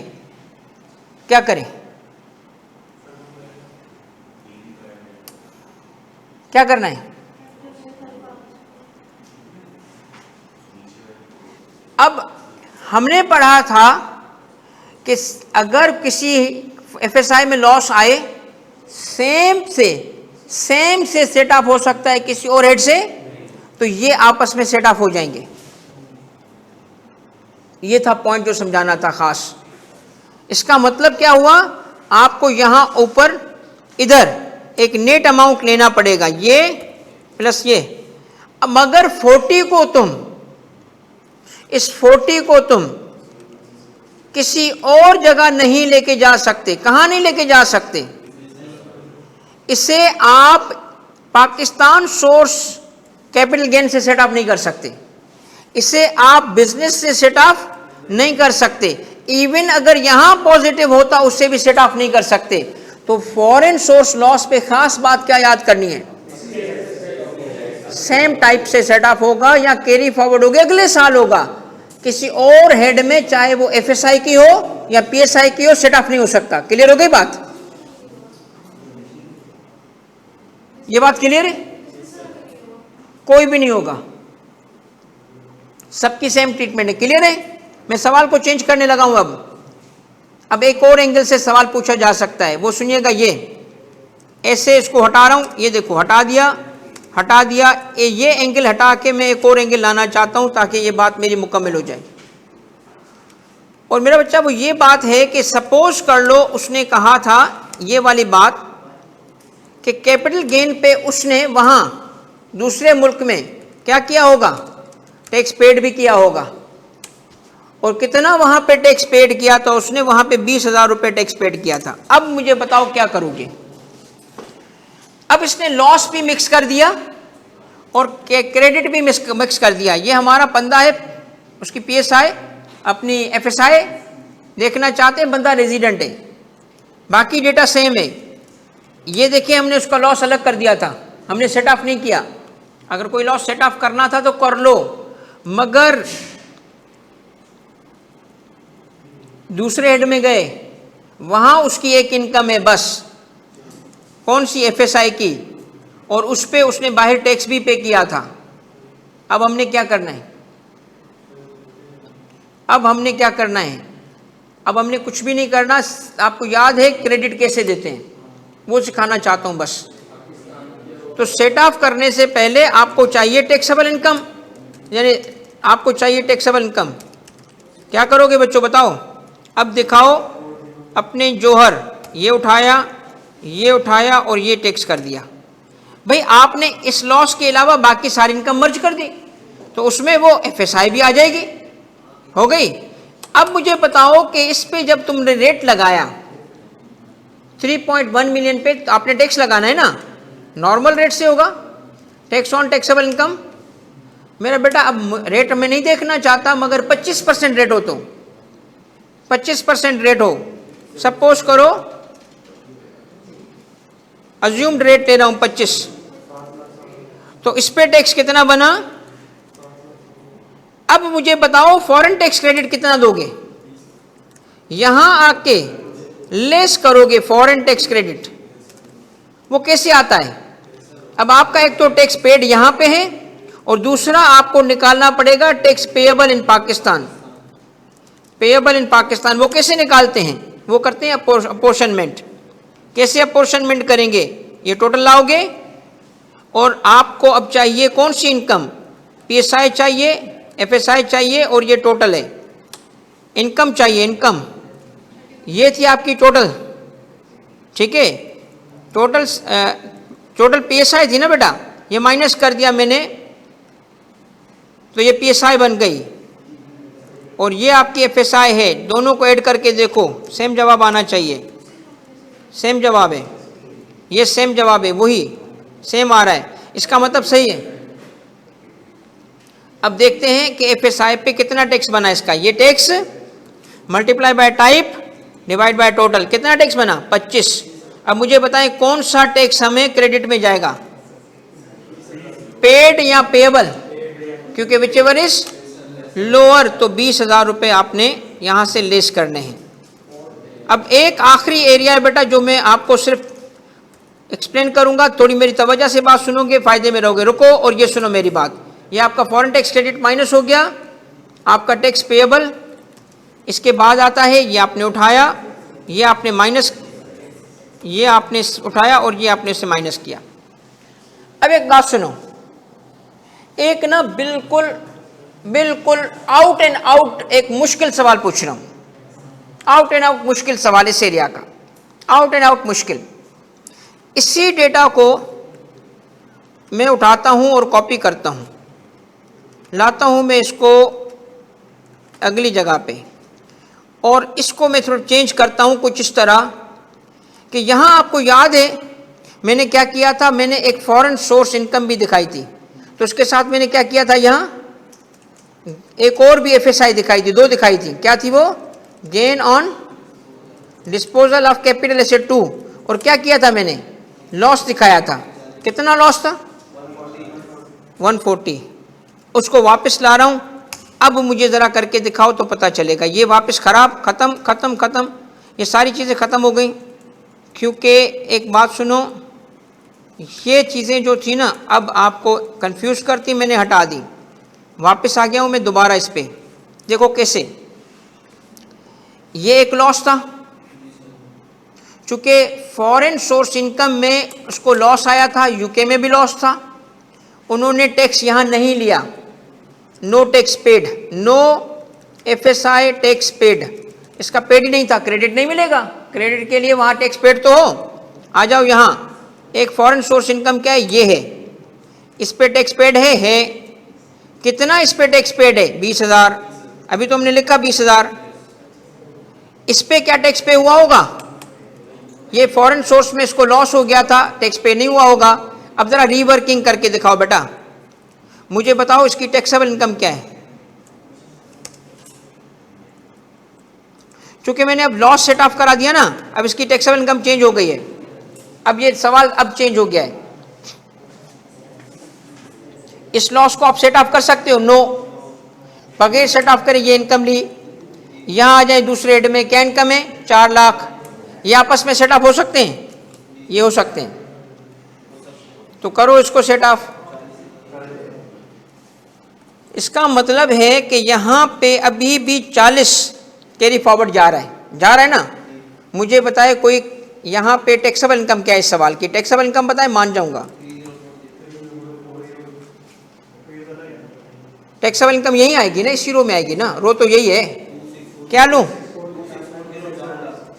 264 लूंगा, ये लेना है, ओके, और क्या लूं, और क्या करूं, शाबाश जिंदाबाद बेहतरीन, क्योंकि वो लॉस अलग रखना था, वो लॉस सेट ऑफ नहीं कर सकते, आ गया।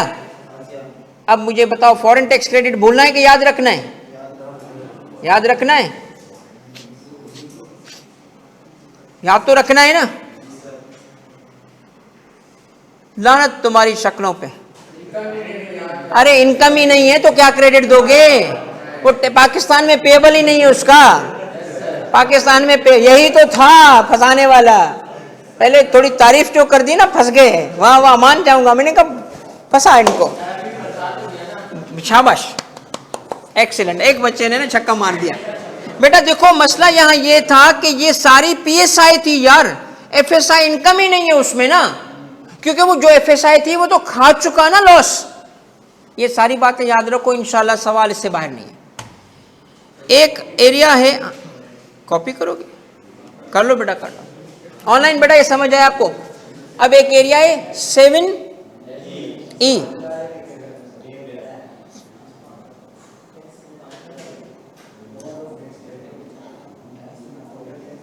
7E, इसकी आइए बात के रिवाइज कराएं बेटा। 7E के सबसे पहले अभी अभी याद करा देते हैं, वो ये 2 मिनट का काम है। सबसे पहले 7E डीम्ड इनकम, इसकी 2 निशानियां, एक तो बोलेंगे डीम्ड इनकम, एक बोलेंगे 7E। अब्बास जज़ाकल्लाह बेटा, सुनो 7E में क्या करेंगे। 7E में पहली चीज ये करेंगे, पहले तो इनकम वर्कआउट करने के लिए हमें पता होना चाहिए कि एसेट्स या प्रॉपर्टी कौन सी हैं। 7E या डीम्ड इनकम में आती है इमूवेबल प्रॉपर्टी, बस सिर्फ इमूवेबल प्रॉपर्टी, और उसमें से भी 6 निकालेंगे, एक्सक्लूड कर देंगे। 6 प्रॉपर्टी एक्सक्लूड करेंगे, फिर हमें पता चलेगा कि कितना अमाउंट मन बिना, उसके बाद हम आगे वर्किंग करेंगे। सबसे पहले रहीम आता हूं बेटा तुम्हारे सवाल की तरफ। 7E में सबसे पहले प्रॉपर्टी आती कौन सी? Immovable property. मगर जो प्रॉपर्टी नहीं शामिल करेंगे उसका तरीका सुनो। सबसे पहले क्या होगा? सबसे पहले अपना घर, अपना घर थे अपनी घरवाली, ठीक है, अपना घर। ये मैंने क्यों कहा था, ये कहानी बनाई थी हमने ताकि याद हो जाए। कहानी हमने क्या बनाई थी? अपने घर, इसका मतलब 1 प्रॉपर्टी एक्सक्लूड होगी, और वो रेजिडेंशियल अपना घर ही लोग कहते हैं जी, जिसमें रहता हूं उसको छोड़ दो। दूसरा क्या निकलता है? बिजनेस प्रेमिसेस, अपनी दुकान। घर से निकले दुकान पे गए, 2 हो गए एक्सक्लूजन। शाम को असर पढ़ के हमने कहा जमीन का जरा देख के आए कि फसल वसल का क्या हो रहा है। जैसे ही हम जमीन पे जा रहे थे तो रास्ते में फौजी भाई मिला। फौजी भाई ने कहा रुक रुक रुक, एक सवाल है तुमसे टैक्स वाले। तुम टैक्स वाले थे ना, अपने घर से निकले, दुकान भी चलाते हो, फिर जमीन पे जा रहे हो, मशहूर टैक्स वाले थे तारिक कन्यो। तो सवाल पूछ रहे हैं आपसे। फौजियों का कद बड़ा होता है, वो आपको ऐसे देख रहा है। छोटे सवाल सुन, सवाल ये है कि अगर मुझे सरकार प्लॉट दे, अगर मेरे ये प्लॉट दे तो क्या वो 7E लगेगा? मैं फौजी भाई नहीं लगेगा। अच्छा, मेरा एक दोस्त शहीद हो गया था, फौजी भाई उसका भी नहीं लगेगा। एक रिटायर हो गया था फौजी, उसका भी नहीं होगा। इसका मतलब सारे फौजी भाई और सरकारी अफसरान, फौजियों को ना रखो, सरकारी अफसर भी लिखा था, उनको सरकार से मिलने वाली प्रॉपर्टी प्लॉट शामिल। 4 एक्सक्लूजन हो चुके हैं। अपना घर, या अपनी दुकान, तो फिर जमीन। कौन सी जमीन? Agricultural land. और रास्ते वाला फौजी भाई। अभी हम वापस आ रहे थे जमीन से कि फौजी भाई ने कहा रुक रुक, ये किसकी प्रॉपर्टी है? मेरी है। नई प्रॉपर्टी खरीदी है मैंने। तो याद है, जो नई प्रॉपर्टी होती है वो शामिल नहीं होती। कितने निकल गए? 5। बताओ कौन से? 1 प्रॉपर्टी ओन्ड, दूसरी business premises, agricultural land. Agriculture में शामिल होगा अगर वो, एग्रीकल्चर वाला शामिल होगा अगर वो फार्म हाउस हो। फार्म हाउस नहीं निकालना। 3। और चौथा गवर्नमेंट ऑफिशियल्स और आर्म्ड फोर्सेस के मेंबर्स को मिलने वाले प्लॉट्स या प्रॉपर्टीज। 5वां न्यू प्रॉपर्टी जिसका पहला साल हो। और ये निकलने के बाद जो बच गई, जो रह गई, अगर वो 25 मिलियन से कम है तो वो भी माफ, तो सब माफ। इसका मतलब क्या है? इसका मतलब है लाजमन सुनो, लाजमन सुनो। 7E के लिए, 7E के लिए एक्सक्लूजन के बाद कम से कम कितना बचना चाहिए? एक्सीडिंग 25 मिलियन होना चाहिए। तो सबसे पहले आपको फेयर मार्केट वैल्यू चाहिए, जो कभी भी 10 मिलियन नहीं हो सकती, जो कभी भी 20 नहीं हो सकती, जो कभी भी 22 नहीं हो सकती। जो क्या होनी चाहिए? 25 से एक्सीडिंग। तो 25.1 अब एक्सीडिंग है। उस वक्त ये हम आगे बढ़ेंगे। इसका मतलब क्या करना है, एक्सक्लूजन सब निकालने के बाद भी 25 से कम हुआ, एक्सक्लूड हो जाएगा वो। तो प्रॉपर्टी इमूवेबल होगी, सारी एक्सक्लूजन के बाद कम से कम कितना बच जाए, 25 से एक्सीडिंग, 25 नहीं बोलो एक्सीडिंग, ये आ गया। अब क्या करते हैं 7E में, 7E में सबसे पहले इस एक्सक्लूजन के बाद कितना परसेंट लगाते हैं, 5% क्या है, इनकम का रेट है, टैक्स रेट नहीं है, इनकम का रेट है। क्या मतलब इनकम का रेट है, इससे इनकम निकलेगी। ये आपको डीम्ड इनकम मिल चुकी है, ये आपको डीम्ड इनकम मिल चुकी है, ये आपकी डीम्ड इनकम आ गई 7E वाली। इस पे लगाओगे टैक्स रेट, और रेट इसका क्या है, 20% है। तो ये आपका 7E का टैक्स आ चुका है, ये है आपका 7E, ये है आपका 7E, ठीक है। और क्या रहता है, अच्छा ये FTR रहता है, FTR देखिए फाइनल टैक्स रिजीम के हवाले से, FTR के हवाले से एक क्लैरिफिकेशन है। हमारे कोर्स में FTR कैसे टैकल होगा, सबसे पहले आप किसी भी सवाल को जब सॉल्व करोगे उसके अंदर आपने नॉर्मल मेथड जो अब तक पढ़ा था उसकी कैलकुलेशन करोगे। कैसे, आपने लिखा उसका नाम, आपने लिखा सवाल की रिक्वायरमेंट और आपने लिखा टैक्स ईयर। फिर आपका हेड ऑफ इनकम आएगा सैलरी, दूसरा हेड ऑफ इनकम आएगा इनकम फ्रॉम प्रॉपर्टी, और तीसरा आएगा इनकम फ्रॉम बिजनेस। जो भी हेड ऑफ इनकम आया आ गया, आया। आपने इन सारे हेड्स में सम किया, सम ऑफ ऑल हेड्स बोला। हर हेड में क्या था, अमाउंट चार्जेबल, उससे क्या लेस किया, डिडक्शन अलाउड। तो आपको उस हेड में क्या मिली थी, इनकम अंडर द हेड मिली थी। इस तरह आपने कैलकुलेशंस कर ली, और जब आपने ये कैलकुलेशन कर ली तो आपको हर हेड के अंदर इनकम मिल चुकी है। आप सब इनकम को मिला के सम ऑफ ऑल हेड्स बना चुके हो। सम ऑफ ऑल हेड्स के बाद क्या करते हो, ऐड करते हो, क्या, एग्जेम्प्ट इनकम, तो आपको मिल जाता है टोटल इनकम। फिर लेस करते हो टोटल एग्जेम्प्ट इनकम, तो आपको मिलता है नेट टोटल इनकम। और फिर आप इससे लेस करते हो क्या, 3 डिडक्टेबल अलाउंसेस।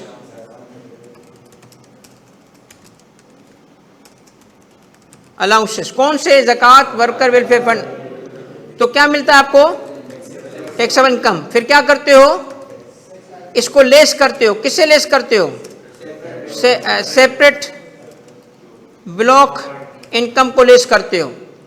तो आपके पास आ जाती है बैलेंस टैक्सेबल इनकम। फिर क्या करते हो, टैक्स ऑन टैक्सेबल इनकम लगाते हो, फिर tax on separate block income लगाते हो। आपको मिल चुकी है क्या, टैक्स लायबिलिटी। क्या करते हो, फिर लेस करते हो। सबसे पहले कौन सा क्रेडिट, फॉरेन टैक्स क्रेडिट। फिर क्या, ग्रुप में सबसे इंपॉर्टेंट कौन सा। फिर क्या करते हो, विद होल्डिंग टैक्स या एडवांस टैक्स माइनस करते हो। अब क्या मिला आपको, टैक्स पेएबल, आपको टैक्स पेएबल मिल गया। अब ये जो आपने वर्किंग की ना, ये NTR था, ये सारी वर्किंग NTR कहलाती है, नॉर्मल टैक्स रिजीम। मगर सवाल में, अगर आपके सवाल में आपने देखा डेटा में एक अमाउंट था डिविडेंड का, दूसरा था प्रॉफिट ऑन डेट का, और तीसरा क्या था, प्रॉफिट ऑन डेट, और तीसरा क्या है, बोनस शेयर्स। तो याद रखिएगा ये तीनों इस मेथड में नहीं आती। ये तीनों इनकम आपकी कहलाती हैं, इधर किधर चला गया, ये तीनों इनकम आपकी कहलाती हैं फाइनल टैक्स रिजीम। रिजीम का मतलब होता है सिस्टम, FTR कहते हैं इसको। ये NTR का जिद है, अगेंस्ट है, उलट है। इसमें हर वो काम नहीं करते जो NTR में हुआ था। इन तीनों इनकम को किसी भी हेड में शामिल नहीं करते। इन तीनों से डिडक्शंस अलाउड माइनस नहीं करते। इन तीनों से लॉस सेट ऑफ नहीं करते। डिडक्टेबल अलाउंस माइनस नहीं करते। इससे क्रेडिट लेस नहीं करते। यानी कि आप जब पेएबल कैलकुलेट करोगे इसके बाद सिर्फ इसको शो करोगे, डिक्लेयर करोगे। एफटीआर में हमें सिर्फ क्या बताना होता है, उसका अमाउंट, उसका रेट और आने वाला टैक्स, बस। तो अगर वो डिविडेंड है तो डिविडेंड का अमाउंट बताएंगे। मैंने आपको कहा था एग्जामिनर अमाउंट में गड़बड़ कर सकता है। मसलन आपको कहता है कि 85,000 का डिविडेंड है और कहता है कि इसमें से 15,000 रुपये ज़कात माइनस हो चुका है। हम कहेंगे ज़कात यहां से थोड़ी माइनस करते हैं, वापस करो। 1 लाख रुपए लिया, इसका डिविडेंड का रेट याद कर लो 15%। टैक्स कितना है? अब आपका ये जो टैक्स होगा 15,000 रुपये आ गया। प्रॉफिट ऑन डेट पे बस ख्याल रखना है। इस पे ख्याल ये रखना है आपने कि कंपनी ना हो, कंपनी का कभी भी एफटीआर नहीं होता, इंडिविजुअल एओपी का हो। अब इंडिविजुअल एओपी का भी अमाउंट कितना होगा, 5 मिलियन से एक्सीड ना हो। अगर एक्सीड हो जाएगा तो अदर सोर्स में जा सकता है, बिजनेस में जा सकता है। इसका मतलब यहां पे 5 मिलियन के अंदर अंदर अमाउंट था। हमारे केस में 2 मिलियन था, 2 मिलियन था, एफटीआर है, 2 मिलियन एफटीआर है, 5 मिलियन तक एफटीआर है, उससे एक्सीडिंग, इसका रेट भी 15% है। तो आप लगाएं, इस पे 15% आपका टैक्स आ चुका है। बोनस शेयर्स आपको मिले हैं 3 लाख रुपए के, फेयर मार्केट वैल्यू 3 है, इसका रेट है 10%। तो आपके पास 30,000 है। आपने कुछ भी नहीं करना, बस ये लिखना है, ये कहते हैं एफटीआर। बस ये एफटीआर उठा के आप ले आओ और आप इस एफटीआर को इसके नीचे इसके नीचे यूं शो कर दो। ये प्रेजेंटेशन भी काफ़ी है, इस तरह भी प्रेजेंटेशन काफ़ी है। मगर एक प्रेजेंटेशन मैंने आपको सिखाई थी, क्या, इसमें ऐड करना, इसमें ऐड करके यहाँ वाले टैक्स को इसमें ऐड करके फिर फौरी से लेस करना, वो बेहतर है। मगर एफटीआर कहते किसको हैं? 3 इनकम्स को, हमारे कोर्स के हिसाब से 3। कौन सी? डिविडेंड, इंटरेस्ट और किसी हेड में ये नहीं जाते। इससे लॉसेस सेट ऑफ कुछ भी नहीं होगा, बस सिर्फ ये रेट लगाएंगे, एफटीआर बन जाएगा। एक इनकम है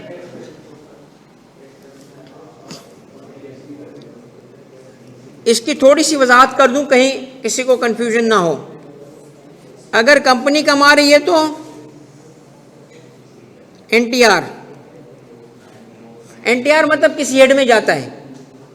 एनटीआर का मतलब अब डिपेंड कर रहा है, अगर कंपनी का बिजनेस ही यही है तो इंटरेस्ट कमाना तो इनकम फ्रॉम बिजनेस में जाएगा, और उसका ये बिजनेस नहीं है तो उसके अदर सोर्स में जाएगा। इंडिविजुअल और एओपी के लिए, इंडिविजुअल एओपी के लिए सबसे पहले फर्क करेंगे अमाउंट का। इक्वल टू या लेस देन 5 मिलियन है, ये एफटीआर है। एफटीआर का मतलब है किसी हेड में नहीं जाता, लायबिलिटी के बाद हम शो करेंगे। किस रेट पे टैक्स करेंगे इसको? एक्सीडिंग 5 मिलियन है। अब देखेंगे क्या बिजनेस है कि नहीं है। बिजनेस है, इसके लिए भी बिजनेस में डाल देंगे। हालांकि ये बड़ा मुश्किल है क्योंकि वो उसके लिए गैर कानूनी काम है, मगर फिर भी बिजनेस में होगा। टैक्स कानून ना कानून नहीं देखता। बिजनेस नहीं था, इनकम फ्रॉम अदर सोर्स, मगर फिर यहां से एक बात का ख्याल रखना है कि एक इनकम है, इंटरेस्ट इनकम की अदर सोर्स में आ रही है, इससे ज़कात लिंक हो सकता है एज एक्सपेंस। याद है, ये क्लैरिफिकेशन है इसकी।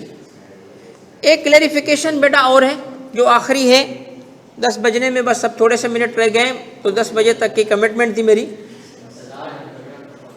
और ये है गिफ्ट की टैक्सेशन। इस पे भी बच्चे कंफ्यूज होते हैं, गिफ्ट को कैसे टैक्स करते हैं। गिफ्ट की टैक्सेशन के लिए सबसे पहले क्या किया जाता है? गिफ्ट की टैक्सेशन के लिए सबसे पहले देखा जाता है रिलेटिव है कि नहीं है। गिफ्ट देने वाला कौन था, रिलेटिव या नॉन रिलेटिव, ये फर्क किया जाता है। अगर उसका गिफ्ट देने वाला रिलेटिव है तो देखा जाएगा कि गिफ्ट कैश में है, मनी में है या काइंड में है।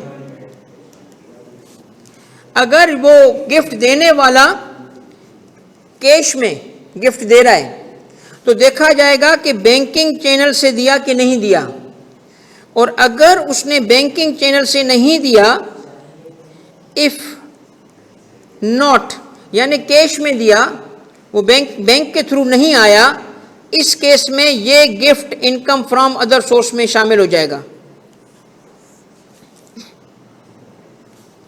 अगर ये बैंकिंग चैनल से दिया गया, इफ यस, तो ये गिफ्ट टैक्स नहीं होता, नॉट टैक्सेबल। तो गिफ्ट के लिए गिफ्ट को कब टैक्स नहीं करते? जब दो रिक्वायरमेंट मीट हो, देने वाला रिलेटिव हो और बैंकिंग चैनल से वो पे करे। मगर काइंड के लिए बैंकिंग चैनल अप्लाई नहीं करता, इस वजह से ये कभी भी टैक्स नहीं हो सकता, नॉट टैक्सेबल। मगर देने वाला कौन हो? रिलेटिव हो। रिलेटिव की डेफिनेशन क्या है? रिलेटिव की डेफिनेशन है कि आपका स्टार्ट कैसे करेगा? आपके सारे डिसेंडेंट्स, औलाद, उसकी औलाद, उसकी औलाद, और आपके असेंडेंट्स में से आपका दादा, दादी भी आ सकती है, बिल्कुल आ सकती है। तो दादा, अब सुनिएगा, असेंडेंट्स तो, डिसेंडेंट तो आपके होंगे, असेंडेंट ऊपर वाले वो कौन होंगे? दादा से शुरू करता है, कहता है दादा के बच्चे, यानी आपका अब्बा और उसके चाचे, सारे हमारे यहाँ, उसके नहीं, उसके भाई, दादा और उसके बच्चे और उनके बच्चे और उनके बच्चे। इसका मतलब क्या हुआ? अंकल भी कवर हो गए तो आंटीज भी कवर हो गई और उनके बच्चे भी कवर हो गए, कजन्स भी कवर हो गए। डिसेंडेंट्स सिर्फ अपने, असेंडेंट्स पूरा खानदान, और एक और भी इसमें आ सकता है, एडॉप्टेड। स्पाउस एडॉप्टेड होती है?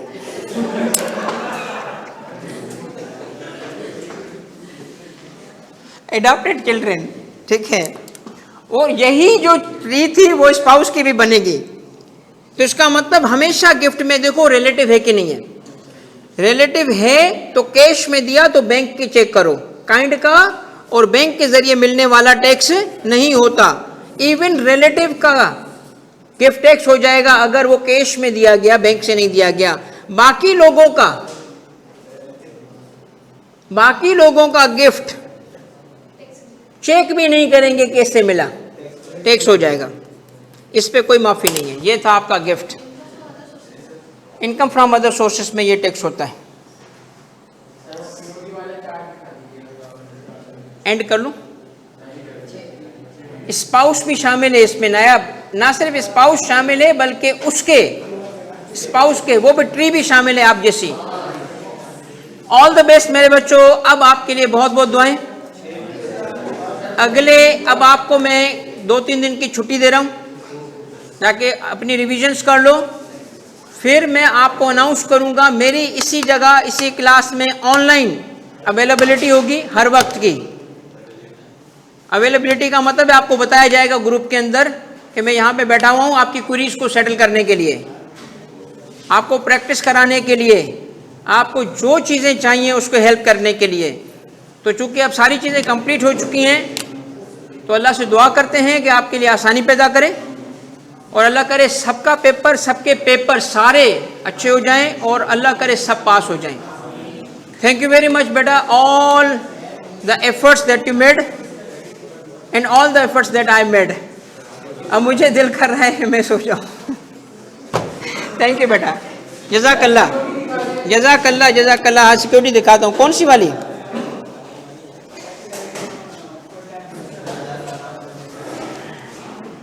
अली अब्बास, अब आप रिवाइज करो। नेक्स्ट वीक में इसी टाइम पे 5:30 बजे वाले स्लॉट पे आपको सिर्फ पास पेपर्स रख के प्रैक्टिस कराई जाएगी। मगर अब चूंकि कंप्लीट हो गया है तो आपकी मर्जी होगी, ऑप्शनल होगा, जो आना चाहे आए, जो नहीं आना चाहे ना आए। मगर फिर भी ग्रुप में आपको अनाउंस कर दिया जाएगा। यार क्या क्या दिखाने का, कहाँ है? अच्छा अभी जो बनाया था,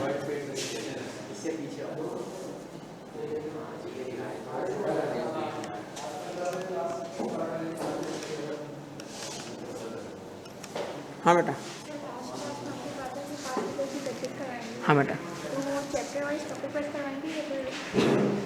नहीं, मैं अभी क्या करूँगा, मोस्ट प्रोबेबली मंडे पे नहीं करूँगा, मंडे पे नहीं करूँगा। मैं आपसे पहले फीडबैक लूँगा। पहले आप जाके पूरा तो रिवाइज़ कर लो, पूरा अच्छे तरीके से रिवाइज़ कर लें। मंडे या ट्यूसडे ऑफ करेंगे, मतलब उस दिन हम नहीं होंगे।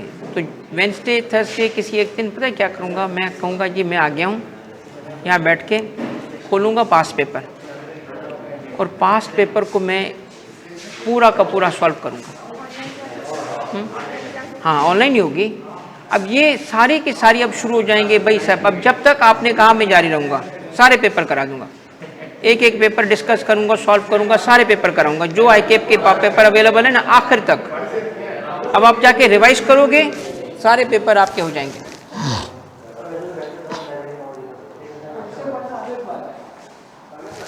बेटा मास्टर शीट कौन सी है दिन? अच्छा उसको तुम जवाब दे रही हो। 7E का बेटा, 7E के नेम्स बता दें। 7E के, चलो बेटा अदीन बता दो अनमोल को, या पिक्चर भेज दो इसको, ठीक है? पिक्चर भेज दो अदीन अनमोल को। हाँ बेटा, tax credit on full time teacher, ये टैक्स वो एग्जामिनेबल होता है? बेटा इस तरह है कि इसको कवर करना है, कवर करना चाहिए। सिलेबस के हिसाब से नहीं होता, सिलेबस के हिसाब से वो चूँकि जहाँ लिखी है ना, मगर उसको कर लो।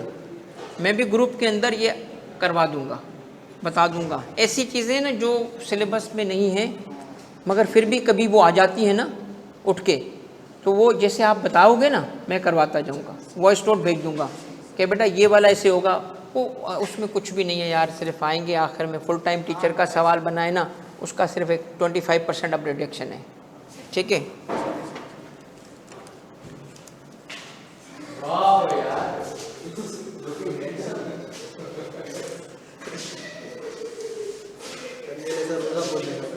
हाँ यार थैंक यू यार, वाह वाह वाह वाह। सर जो बजट का था, कहते था ना कि ये ऐसे सब्जी जो है वो for the period of exceeding 4 months का देगी। सब बुक में 3 मंथ्स लिखा हुआ था प्रोविजन वाले का। कितना लिखा था? 3 मंथ्स कहाँ पे? बुक में। कॉन्स्टिट्यूशन में जाओ।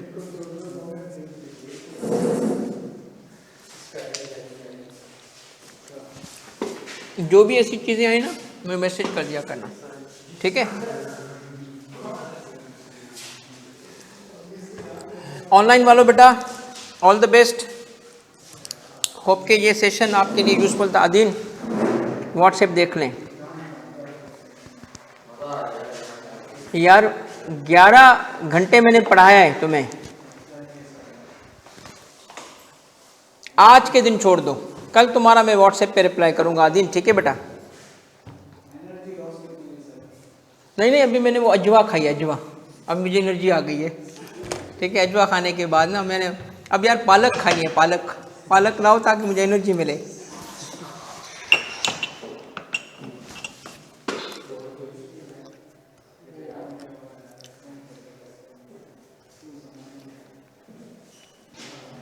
अनमोल बेटा ये एक मास्टर शीट है, तुम एक काम करो ना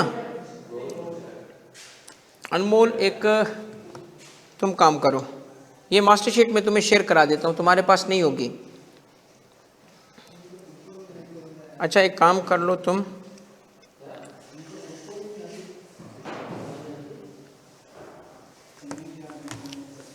ये इसके अंदर ये लिखा हुआ है 7E और ये एक्सक्लूजन है बेटा, ठीक है? अनमोल आप एक काम कर लो बेटा, ये ना एक काम करो तुम, इसको अगर कोई पिक्चर विक्चर बनानी है अभी बना लो, और तुम एक काम करो कि मिस मारूक से रब्ता करना। मैं मारूक को बोल देता हूँ तुम्हारे बारे में, और अगर मिस मारूक का नंबर नहीं है तो मुझे बता दो तुम।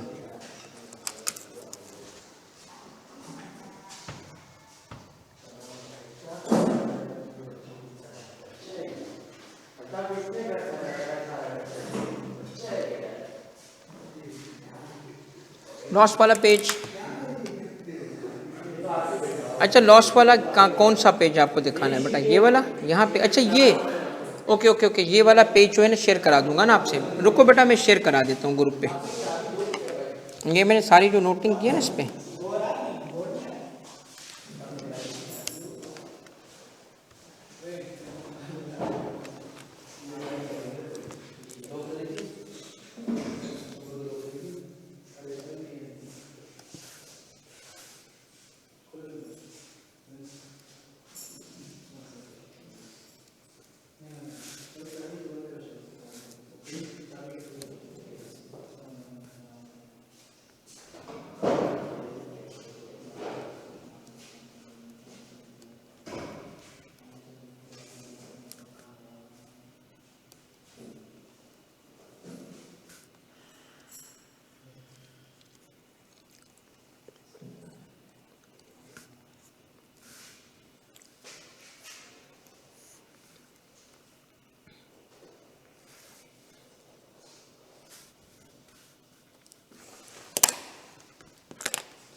इसको मैसेज कर दें मारूफ को, हाँ मारूफ को बोलें कि मैंने उसको ईमेल किया है 2 शीट्स, एक एक्सेल में एक पीडीएफ में, वो ग्रुप्स पे शेयर कर दे सारे ग्रुप्स को, ठीक है। कर दिया बेटा अली। चलो मेरे बच्चों online, thank you very much बेटा, जज़ाकल्लाह, अल्लाह हाफिज़।